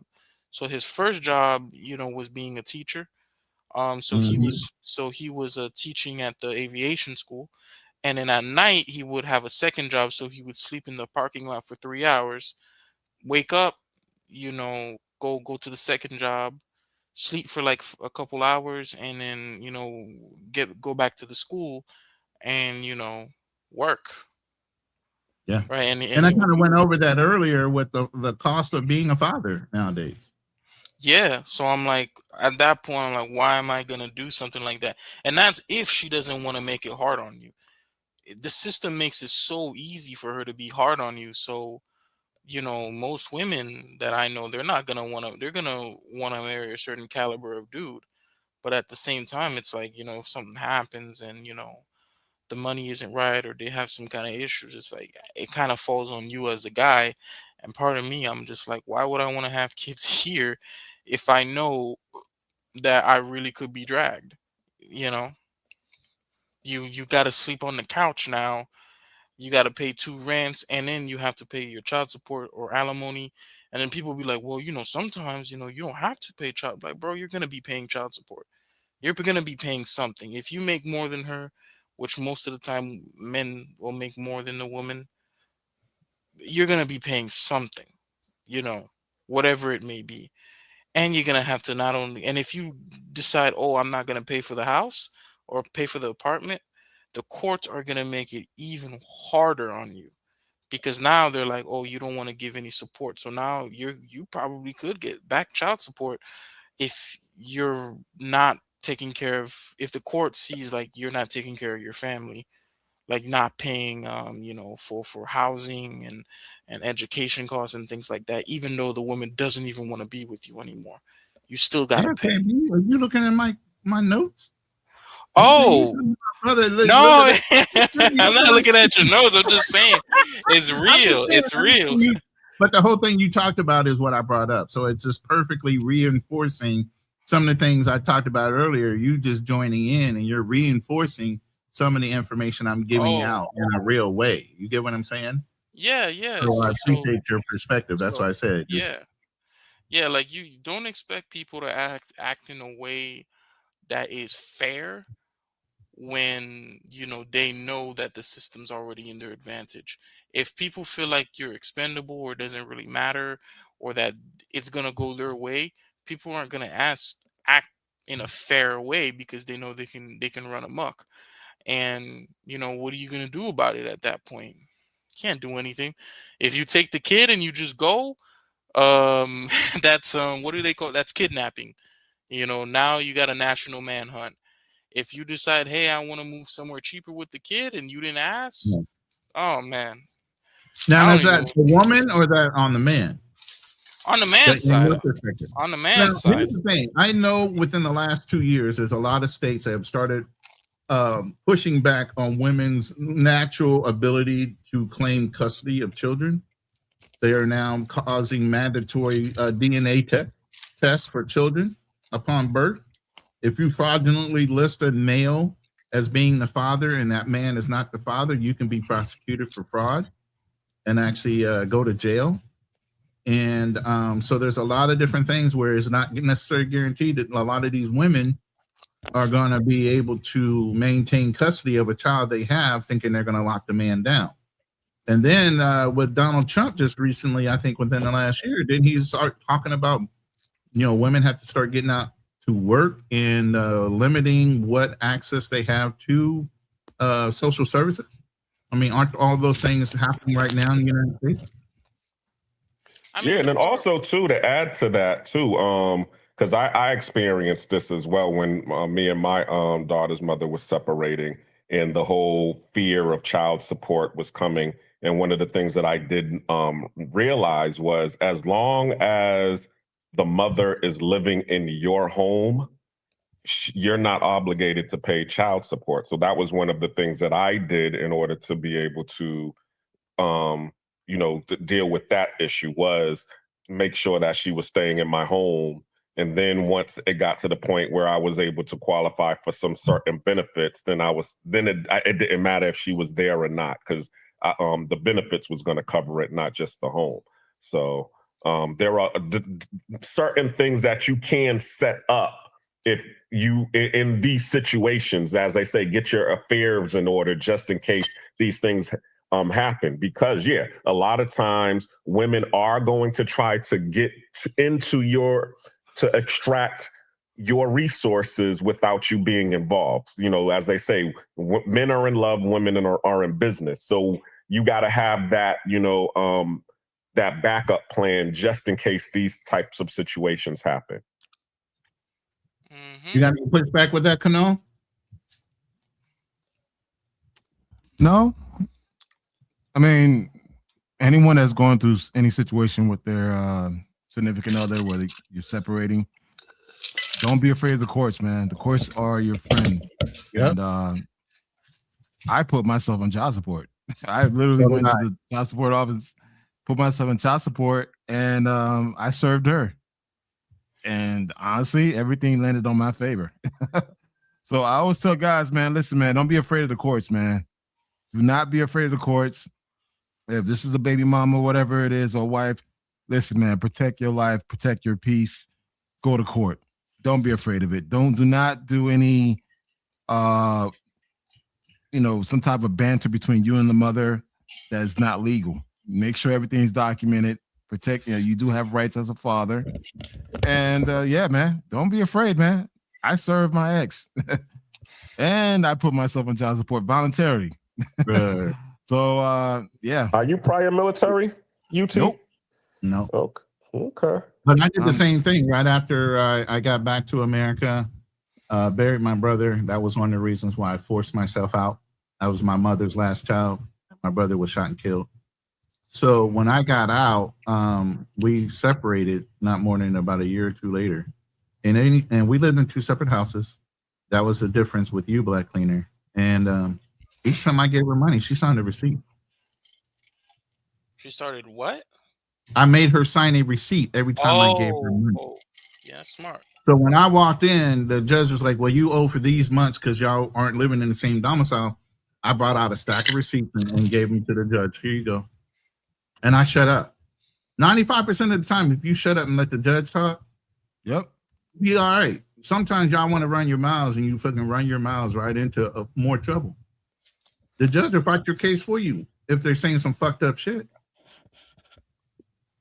And all they said was, well, Mr. Foster, it looks like you've been paying child support, but you should have been paying this amount. That's far less than me having to pay the full amount all over again because I didn't have evidence. The crazy thing is I end up paying way less than I originally thought. You play the game, man. It's a game. You play the system, man. Like, go there smiling. Don't be, don't go there angry. Just volunteer your information and understand, like, yo, this is your child. You're gonna take care of your child, make sure they're good. But right, man, I never understood when guys give all this pushback. I'm like, bro, you making this shit way harder than it needs to be. See, for me, I've always been more than fair. So, like, even with the whole child support, she already knows that I'm prior military. I was already getting, these certain types of benefits. So the one thing that it was saying, okay, well, if you want to, try to take us to court, you already know based on my situation and based on, what's going to go, the judge is going to probably offer you less than what you're getting right now. So you better just take this deal that I'm giving you, because it's actually more than what you'll get if you try to go the legal route. And because of that, we've always been, what's it called, amicable when it comes to co-parenting and co-supporting our daughter. But of course, they didn't like it because they feel that they could get more. And I'm like, you're getting more. Why do you want me to be over here doing 200 more percent than what I'm giving you now? I'm already giving you 150%. If you want to go the legal route, you probably be getting 25% of what you're getting. But this is but as I said, once again, it goes back to that system and them wanting somebody to facilitate their dreams, them wanting to have something for nothing. Mm-hmm. Yeah. And I said this earlier, that women usually want to walk into a ready-made situation nowadays and not help build an individual, where men, we will take a woman and bring her up to the level that we're at, to be great representations of who we are as individuals. Well, I mean, to build on what Black Cleaner said, I was having a little bit of a discussion as well about that, where, I think a lot of the times when you talk to ladies, they'll be like, well, after a bad relationship, I was exploited and yada, yada. And the thing is that whatever they a lot of them, not a lot of them, but, quite a few of them, especially the ones that would look for a guy who's particularly successful, they want the guy to deliver them a lifestyle, a lifestyle that they have, but they necessarily can't afford by themselves. And then when that relationship ends, or they discover something that they don't like, and it ends for whatever reason, when that lifestyle gets taken away, then it just becomes something, it's abuse, financial manipulation.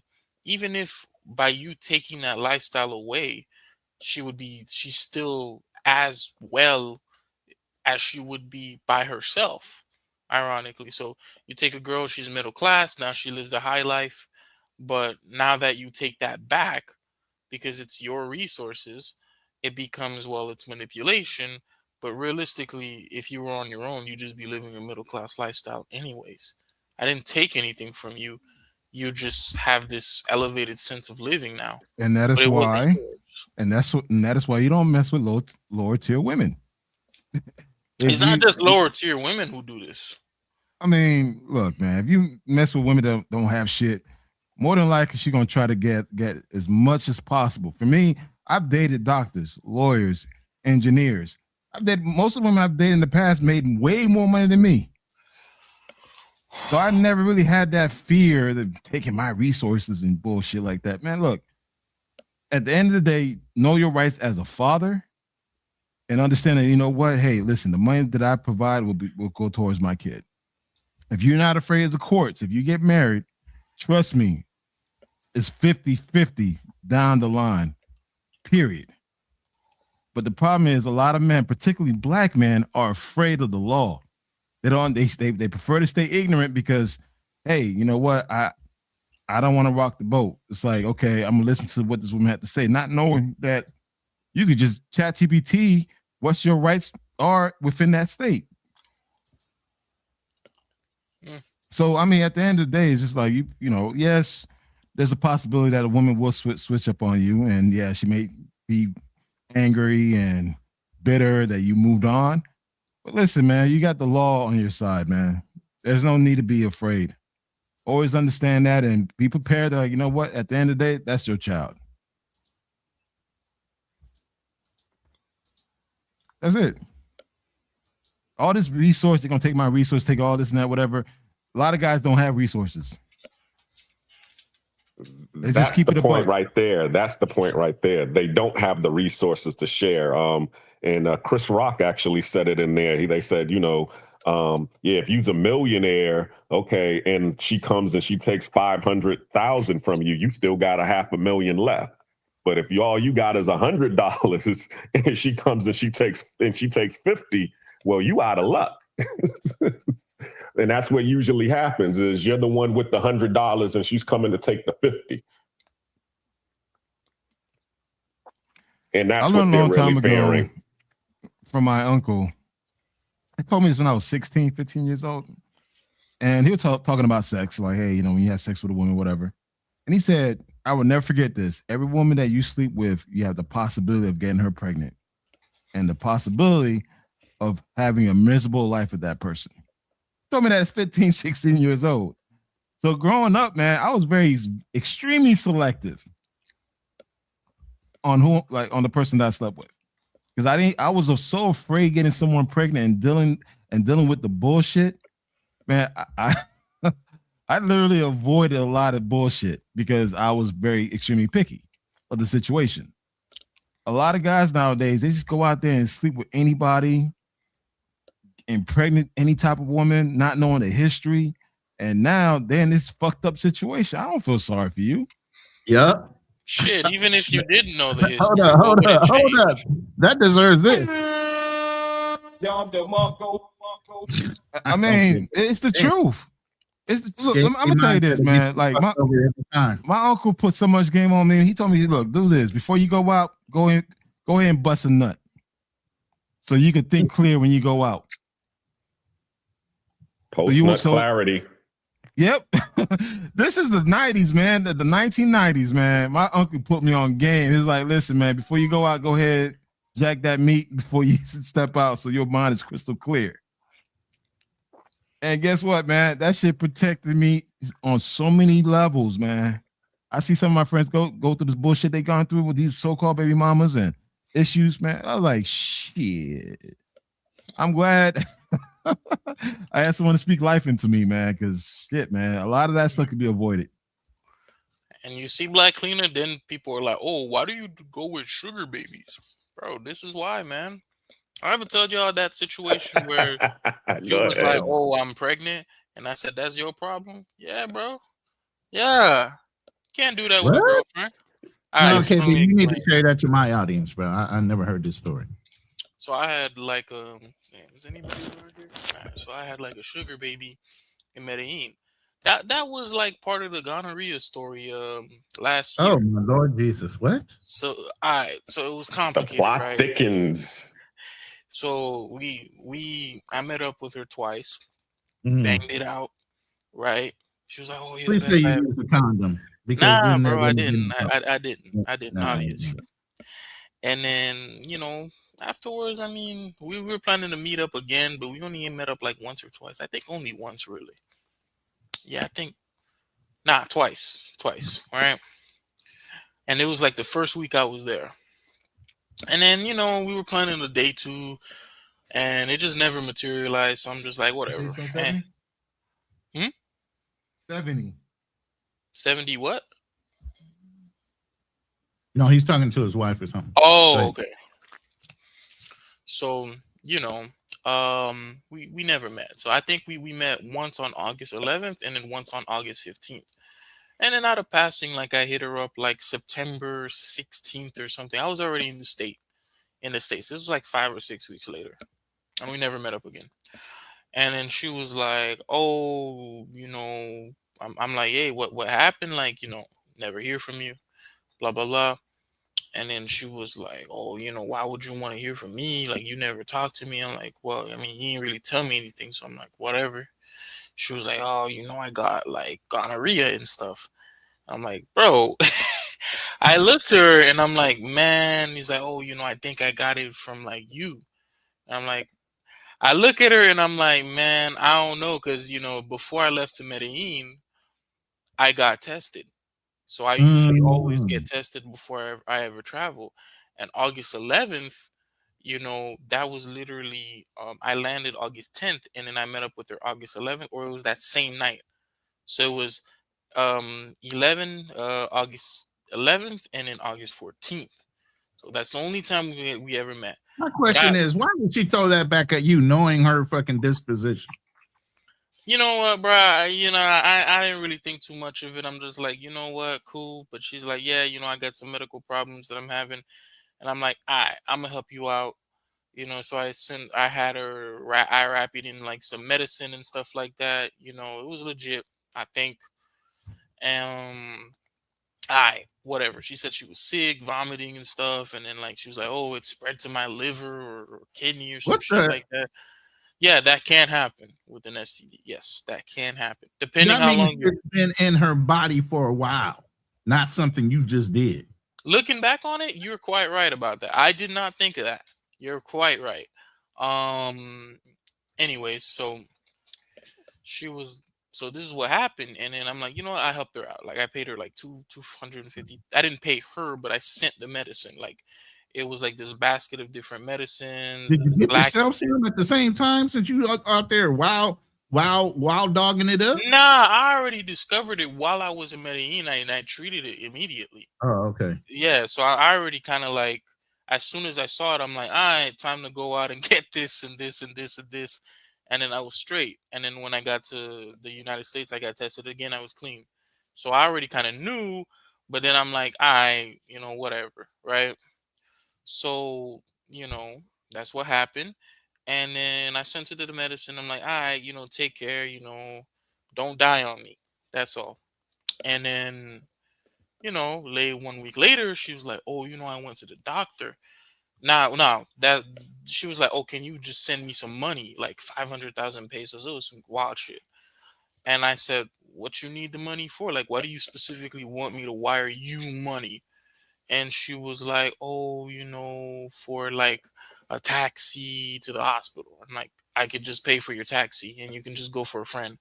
It's like, yeah, but like, I'm going to go with a friend. I'm like, okay, just taxis can have 2 people in them. I could just pay for it and you could just go. Like, why do you want the money specifically for your bank account? And she's like, oh, you know what? Never mind. Right.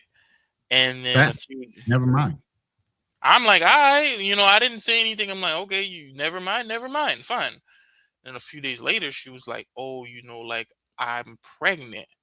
Like I went to the doctor and they're like, oh, I'm pregnant and blah, blah, blah. Like you need to send me some. Oh, she's running down every gaslighting. Yeah. And at the, like, she was like, oh, I'm pregnant and, this and that. And I'm like, and bro.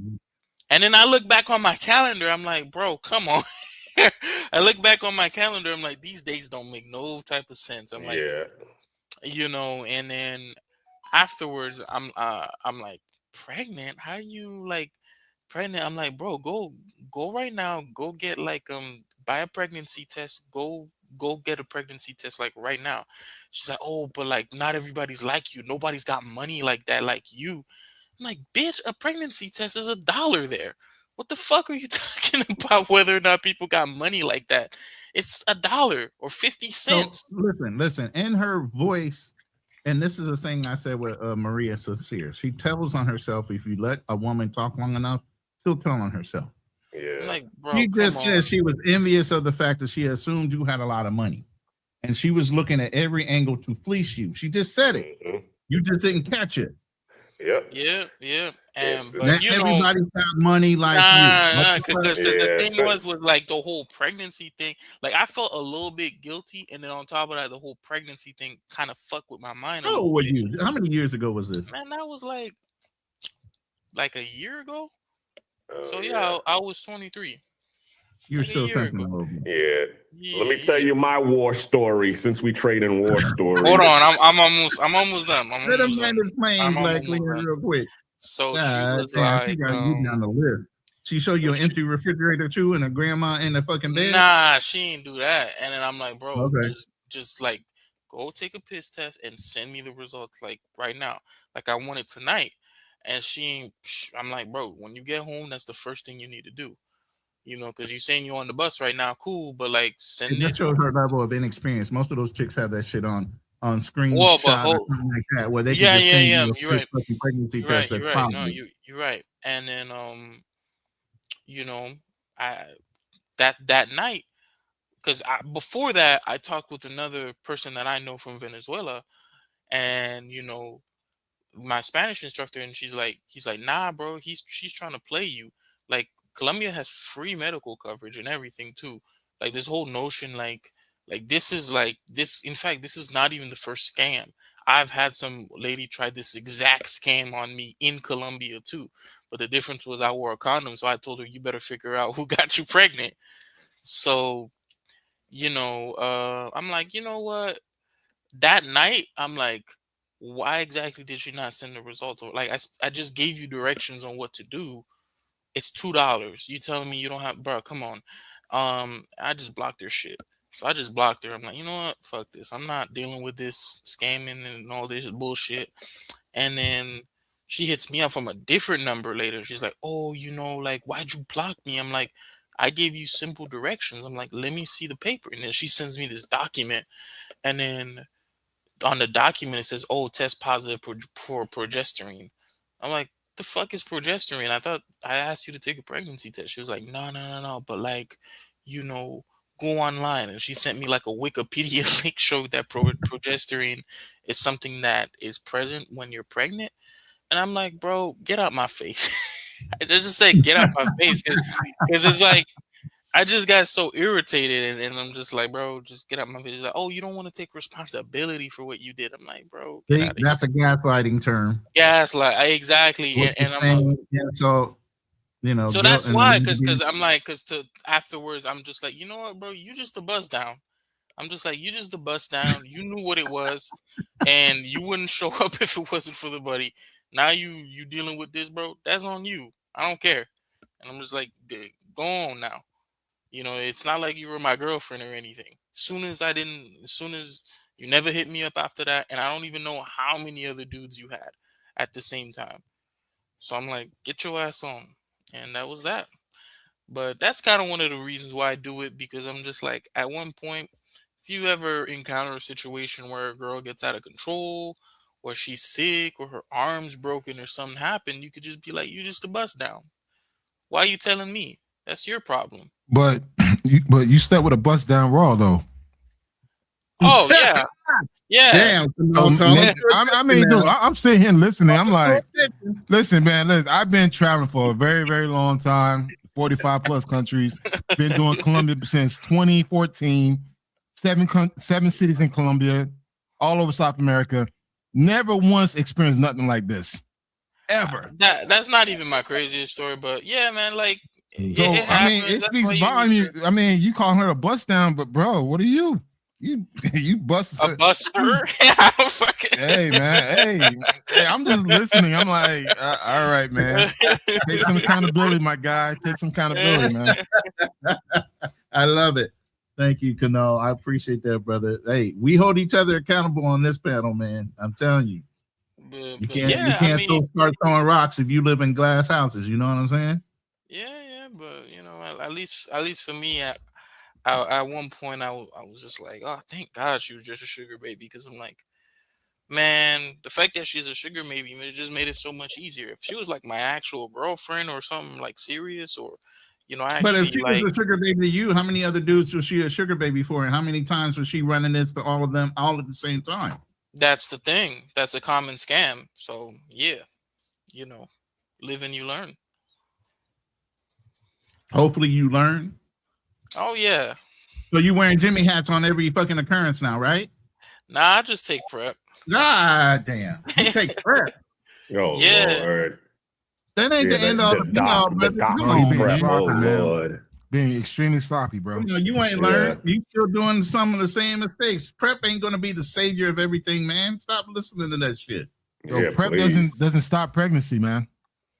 Oh yeah, but I'm like, I set it up in such a way where I'm like, I don't really gotta Oh, worry here we about it. go. Your Have a stroke baby game by me, baby. Be a game is great, millionaire. buddy. Write the check before the baby comes. Who the hell cares? You 50 Cent out here now, huh? Now I wouldn't say I'm 50 cents, but I'm just kind of like, I don't. That's why I don't really do like kind of like those kind of deep emotional relationships and stuff like that. Especially when I travel overseas, I'm just kind of, we'll be cordial, we'll be cool, mutual respect, but not like, Do I need to get a violin button over here Yes, somewhere? please. Yeah, bruh's good. That'll work. But, Here you go. yeah. That's for you there, KB. That's all you want to hear. But yeah, man, I mean, thank God, no kids. Hey, IMF hit it right on the head. Hard head for life. But you gonna have to learn sometime, man. That stroke game don't matter. You put a ring hat on, man. You won't have to worry about taking prep. You don't know what the side effects of taking prep for years are. Same thing with dudes sitting there talking about taking the blue pills. You trying to give yourself a heart attack at a young age just so you can get your rocks off. Come on, stop it. I mean, I feel like I've slowed down a lot. I've slowed down a lot. Slow down how? You just Like, waiting for when you take trips only? You going in monk mode any other time? I mean, yeah, I guess you could say that. I feel like my fucking has Here's decreased. your monk mode right here.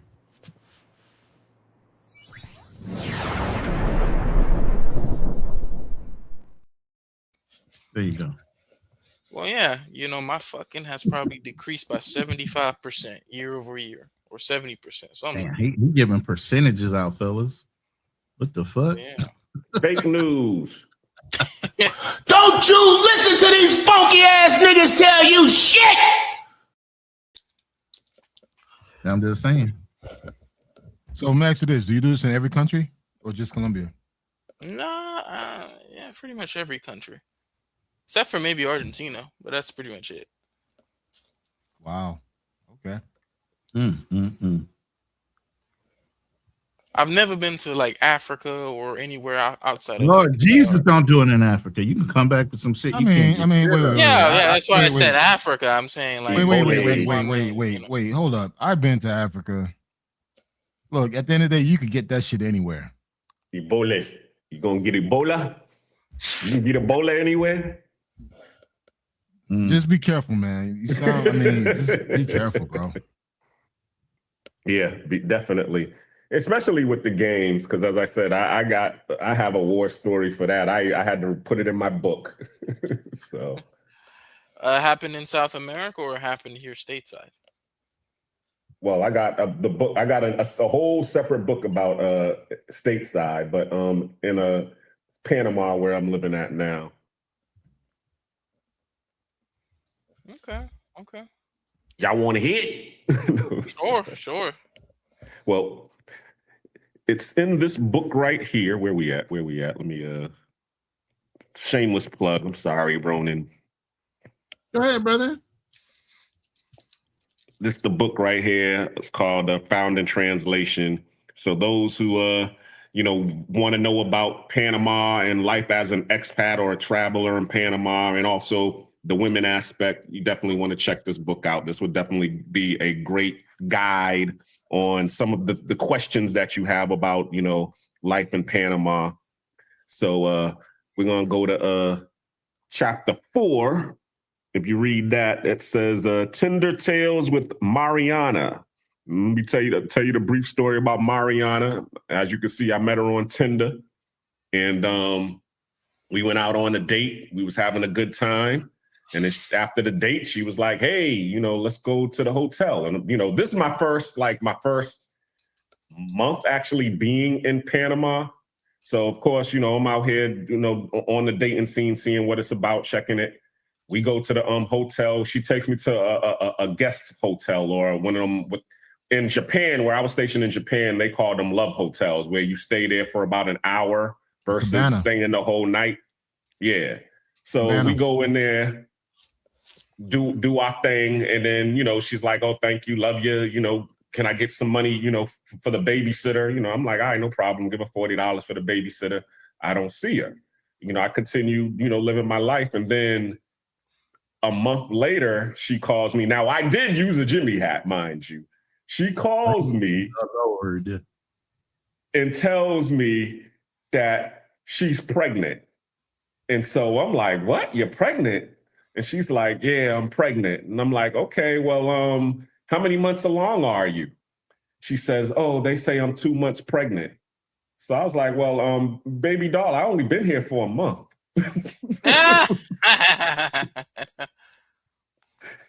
And so, of course, after that, the jig was up and she was just like, oh, man, start crying on my shoulder about, what's going on in her life and how, life is rough and, she's... You need to be the sucker to take care of it for her. Exactly. And, of course... Drop the link to your book in the back chat and I'll publish it because IMF was looking for you to post your link for your book. So okay, no problem. I'll make it clickable for everybody. Yeah, I'll definitely do that. But yes, it's found in translation by R. Fennell. So if you Google R. Fennell, there goes the name right there. It should pop up as well. But I'll leave the link in there and you'll be able to see the cover on it. But yeah, that was it. And I have a couple of other stories because, I've dealt with women of all types, the successful women that were here in Panama. Actually, she was my roommate for my first year of being there. Like to wear the red cape a lot, y'all. I'm just saying. Well, I was here looking for love because I had a bad relationship in the States. And then I came here, it was like, that first coming to America where they go out to the bar and they're just vetting all of these women. So that's pretty much what was going on with me. I was out here just vetting these women. Did you run into Arsenio Hall in drag too? Yeah, exactly. Yeah. I ran into the alcoholic, the single mom, the chapeadora. I ran into them all and I got stories for them all. So if you all have never had and drinks, like a man's got to put in real work if he wants to stay with you. Exactly. Got to put in overtime. But yeah, you definitely find some interesting characters here in South America, which is different from Asia, because that's what I was used to. Living in Japan, the Japanese women, they have their own bread out there. So they would usually be taking me out to lunch and dinner and, we would definitely get to know each other. But here in Latin America, it's a totally different animal. But the good thing is this: if you show people respect, they're going to show you respect back. So regardless of how, and it's funny that you say that because Mariana was one of the many people that actually text me today, Happy Father's Day. The irony of it all, but yeah, she did. I mean, out of everybody who texted me Happy Father's Day, she was one of them because, as I said, I put out in the world respect to everybody, all of the females that I deal with, high class, ones that are struggling. I just treat them like they're human. And they give me that right back. Sometimes they give it back to me 100-fold. So, but Mariana, she's got the stepdaddy tactics. Stepdaddy strategies. But actually she ended up getting a job working at the hospital. So that was a good thing that happened for her. And I was actually one of the people who actually gave her the information because really she was she was able to get a car from another, simp. Somebody bought her a car and she was out here Uber driving. And then I told her, you should, check into medical delivery. So she ended up, taking my advice, going to see, if it was possible, because they don't have, the apps like they do in the United States, where you can actually just go on an app and sign up for, Roadie or some of these, freight delivery. So you actually got to go directly to the suppliers and ask them if they need a delivery driver. So when she went to the hospital to ask about medical delivery, they was like, yeah, but also we just built this hospital and opened and we're looking for staff. So we'll take you as a medical delivery driver, but do you also want to work here on staff as well? So now she works there full time. So she was like, yo, I took your advice and I was able to get a job as a delivery driver. And I'm here, as a facilities technician. I clean the bathrooms and everything here. So I really thank you. So, stuff like that, it really makes me feel good because I'm able to put that type of good energy out there to be able to help people. They always, I hear the mongerers out here always talking about, don't trust these females and, treat them like, low class hoes. Treat them like who they are and whatever. You don't want to put that negative energy out there because it's just because karma is real. It's going to come right back to you. You treat them like a low class, they're going to treat you like an ATM. So, I always try to, treat people like, as humanly as I want to be treated myself. And then, and in the end, I always get, that same energy back. So, and that's my advice to you all. But also, as I said, check out the book. And because it's definitely a good novel. Damn. Drop the link. Give me the link in the back chat.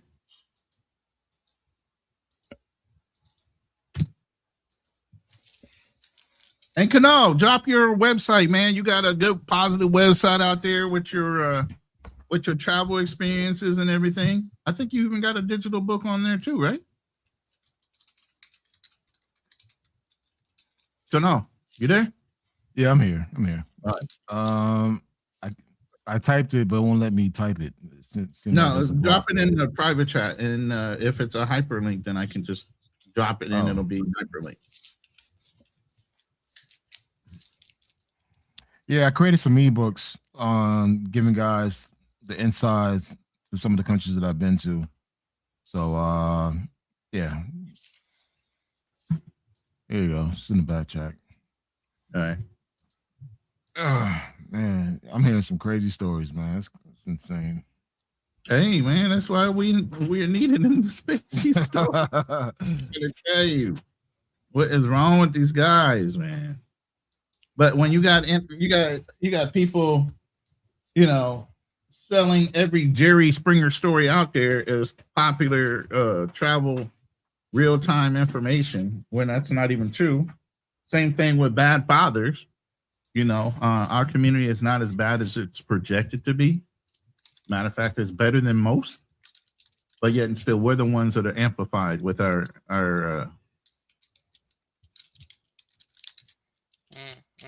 This is Black Man's Travels website. You guys go out there and click on it. Travel book, travel information, a lot of images of his travels and everything that's going on. He's got some good blogs. Go out and check out Black Man Travels website. KB, how you doing with your CPA thing? You got your certification? Not yet. I already paid for like this program already. So right now I'm on like the first part of the exam. So yeah. Oh, okay. You're doing your prep for your exam now? Yeah, they changed the exam. Like I think they made it easier, but still a lot. Damn, I'm scared now when you say they made it easier. How many tax mistakes or they just lightened up all the tax laws because of Donald Trump? Exploiting them. Nah, they got rid of the tax section completely. So like the new exam, there's no tax section anymore. So you got to do the first 3 exams. They're like a financial regulation, and then I think it's principles of accounting or financial accounting, and then the second one is audit, and then the third exam that they have now is regulation. Financial regulation and laws, and then the last one that they have is they let you choose from like 4 different exams that you can take. Most people just choose the easiest one of the exams, the one with like the highest pass rate, and that's it. So yeah, that's what they're doing. Part of the reason why they're doing it is people just don't want to go into accounting anymore, and I don't blame them. Why? What's the problem with accounting nowadays? I'm curious on that. Fuck, it sucks. It's kind of like maybe it's just a general trend of corporate America. It's like they use I don't know how true things like not Mad Max, like Mad Men and stuff like that was, but I can kind of understand why you would want to work in corporate. Like imagine you work 60 to 80-hour work weeks, but hey, you get sucked off by a stripper every night or so. Good Lord, can we? You know what I'm saying? You know what I'm saying? But Yes, like I now, but now it's kind of like you work 60, 80-hour work weeks. you go home and drink a Celsius, you go to sleep for 4 hours, and then you wake up. Man, that fucking sucks. And then no nice dinners, nothing. So accounting, the issue is when people start out, they have to work such long hours at big public accounting firms in order to get started. So imagine you're working 60 to 80-hour work weeks. You're making maybe $80,000 a year. That's not a lot of money relative to how many hours or the responsibilities that you have and what you're expected to do. And then on top of that too, the CPA exam, it's 100. It used to be 150 credits, so you would need like a master's degree in order to even sit for the exam. And people are just like, why am I gonna do this when I can work less hours and just work in tech and make just as much money, if not more? So yeah. And the thing is accountants, even with the CPA, they actually make less money than lawyers with a bar license. So if you have a CPA who has, say, 10 years of experience and you work as like an accounting manager or up and above, that same position and same year of experience as a lawyer, you're making at minimum $175,000. Yeah, but you know what? I've known a lot of CPAs, and they specialize in the taxation part. They work 3 months out of the year taking everybody's taxes, filing all their taxes for them, and they walk away with enough money to live off of for the rest of the year, even though they're still working on other accounts, like general accounts. I mean, yeah, there are people who do that, but that's only just like a part of it. Tax, believe it or not, is one of the. What I'm saying is, why would you leave that money on the table as a CPA? Well, maybe not everybody wants to actually own their own business or operate their own business. So yeah. Even then, if you were to start your own boutique, law You have firm. to start your own. You could go work for somebody. Here's the thing. Go ahead. I used to do insurance, right? And I used to do specialized insurance, like causality insurance, like if you had an accident or something like that. I didn't sell the health insurance part of it or the other things. And one of my mentors said, look, Alex, you know what? You can continue to do that and we'll send you referrals. Or you can just go ahead and do the whole business. Why are you passing up on the whole pie and just taking slices off of it? You're a certified CPA. You went through that process. Why would you not have access to all the pie instead of just specializing in one arena when you already know that one arena is being underpaid and undervalued to what you guys bring to the table? You get what I'm saying? I know what you mean. I know what you mean. Not like it. It might not be your specialty or your tea. Like, to me, health insurance was a loss leader. I sold health insurance so I can have access and trust to the people, so I can sell them life insurance. I can help them with their retirement investments and the money that they had in their 401ks and stuff like that. It was a loss leader for me to introduce myself so that I can do all the other things I wanted to do that was going to net me more money. So per one customer, I would make anywhere from $2,000 to $10,000. And if I got into their retirement, it was $22,000 to $30,000 for one customer, for that one loss leader. So that's what I mean by leaving money on the table because you feel like you might not be interested in that angle. It's not the interest so much, Ronin. It's the accounting industry where, okay, yes, you're right. You can go in yourself and make money. There's plenty of people who do that. But the people who are in law who go in and start their own boutique firms make more. The people who are in tech who start their own boutique firms, whether like I once had a guy here, he saw me build my PC and he's like, oh, I'll pay you some money can you come over and build some servers? And they were going to pay some serious money for it too. In accounting, the perspective of a lot of people is that they see it as a cost center. And the portion related to taxes is good, right? You can make a lot of money. Oh, the portion, that's weird. Are these guys interchanging? No, Black Man's Travel had to jump off the show, but appreciate you, brother. I'm sorry I didn't see that earlier. I would have let you close out with something, but By the way, I did drop Black Man Travel's website on the chat, so if you could hit the link. And what is this that you sent me? Oh, that's Black Cleaner, his book link. Okay. And I'm about to drop Black Cleaner's book. Go ahead, KB. I'm sorry. Yeah. So, that there's the portion of tax, and then there's the universe of things like tax, internal audit, compliance, things like that within the accounting world that aren't consulting. The issue is that, at least when I was working, like starting out working at the big firms, you would have a situation where you're trying to negotiate a contract, a deal with a company, and they'll come in and they'll say, well, you want $100 for the audit. We think you're going to do it well, but hey, KPMG just came in and said they could do it for 96 cents. BDO came in after and said they could do it for 94 cents. So it becomes like this race to the bottom. Listen. So what ends up happening is the consulting. Sales, listen. In sales, even in consulting and sales, your value brings something to the table.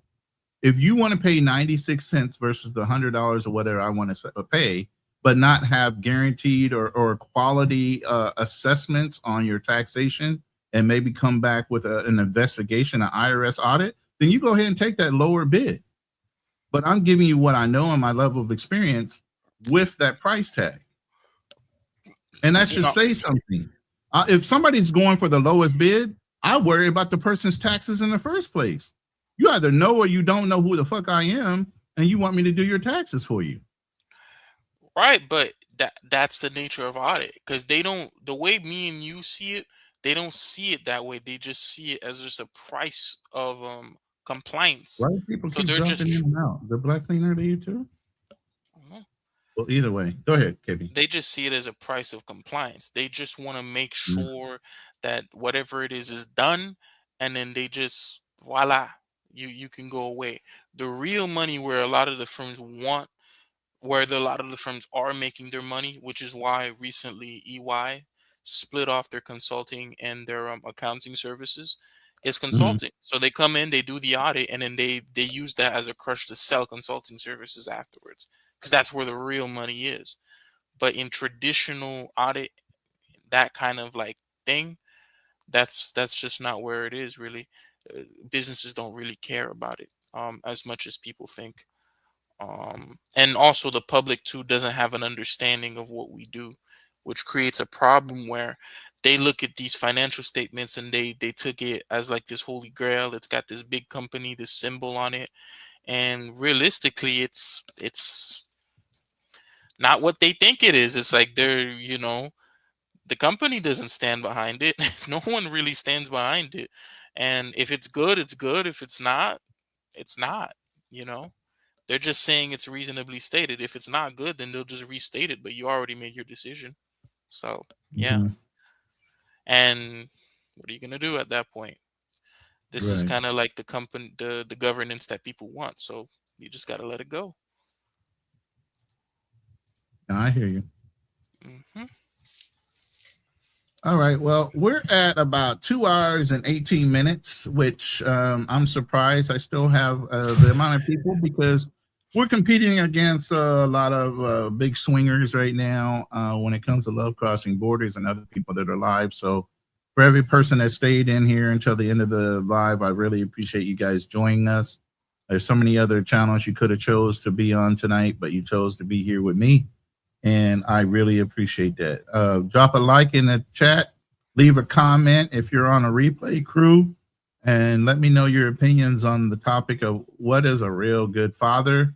And are they being used, undervalued, or replaced by a system that's been breaking us down for the last 70 years now? Other than that, KB, I appreciate you joining the live. And we are going to close out. I'm going to take everybody down. All right. Take care, guys.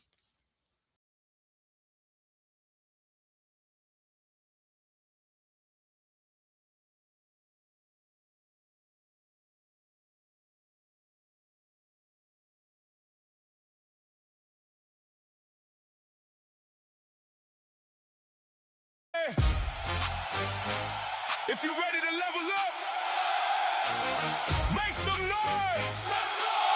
Welcome to Ronin Travelers. We up. We ain't going back. Level up your life. Put the team on the map. We up. Got a whole new plan. Wake up every day. Trying to be a better man. We up. Let me hear you say, level up. Level up. Level up. Level up today. Sunrise coming up over Manila Bay. Another opportunity, another payday. Ain't no shortcuts, ain't no magic tricks. Just discipline stacked up brick by brick. From the military to a life overseas. Now I'm showing other men how to live with ease. Got purpose in my heart and the passport full. Teaching how to move when the tank ain't full. Too many people talking, never taking action. Scrolling all day while their dreams keep passing. Me, I'm outside putting plans in motion. Building the future across the ocean. One life, one shot, one shot. What you waiting on? We up. We ain't going back. Level up your life. Put the team on the map. We up. Got a whole new plan. Wake up every day. Trying to be a better man. We up. Let me hear you say, level up. Level up. Level up. Level up today. Hit the gym, read a book, start a side hustle. Turn pain into fuel and struggle into muscle. Every little win starts adding up. Before you know it, your whole life leveling up. New city, new goals, new mindset too. The future gets brighter when the work comes through. No excuses, no blame, no pity parties. We're building kings over here, not followers, sorry. The mission don't stop when the uniform ends. Sometimes that's exactly where the next one begins. So stand tall, stay focused, keep moving ahead. The best version of you ain't showed up yet. Hands up. If you're chasing greatness, hands up. If you're building your future, hands up. If you're done making excuses, let's go. We up. We ain't going back. Level up your life. Put the team on the map. We up. Got a whole new plan. Wake up every day. Trying to be a better man. We up. The whole chat say, level up. Level up. Level up. Level up today.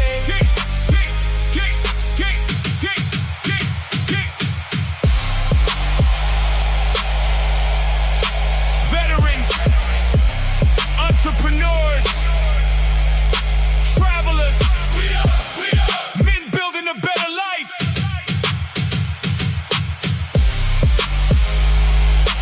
Welcome to Ronin Travelers. Now let's get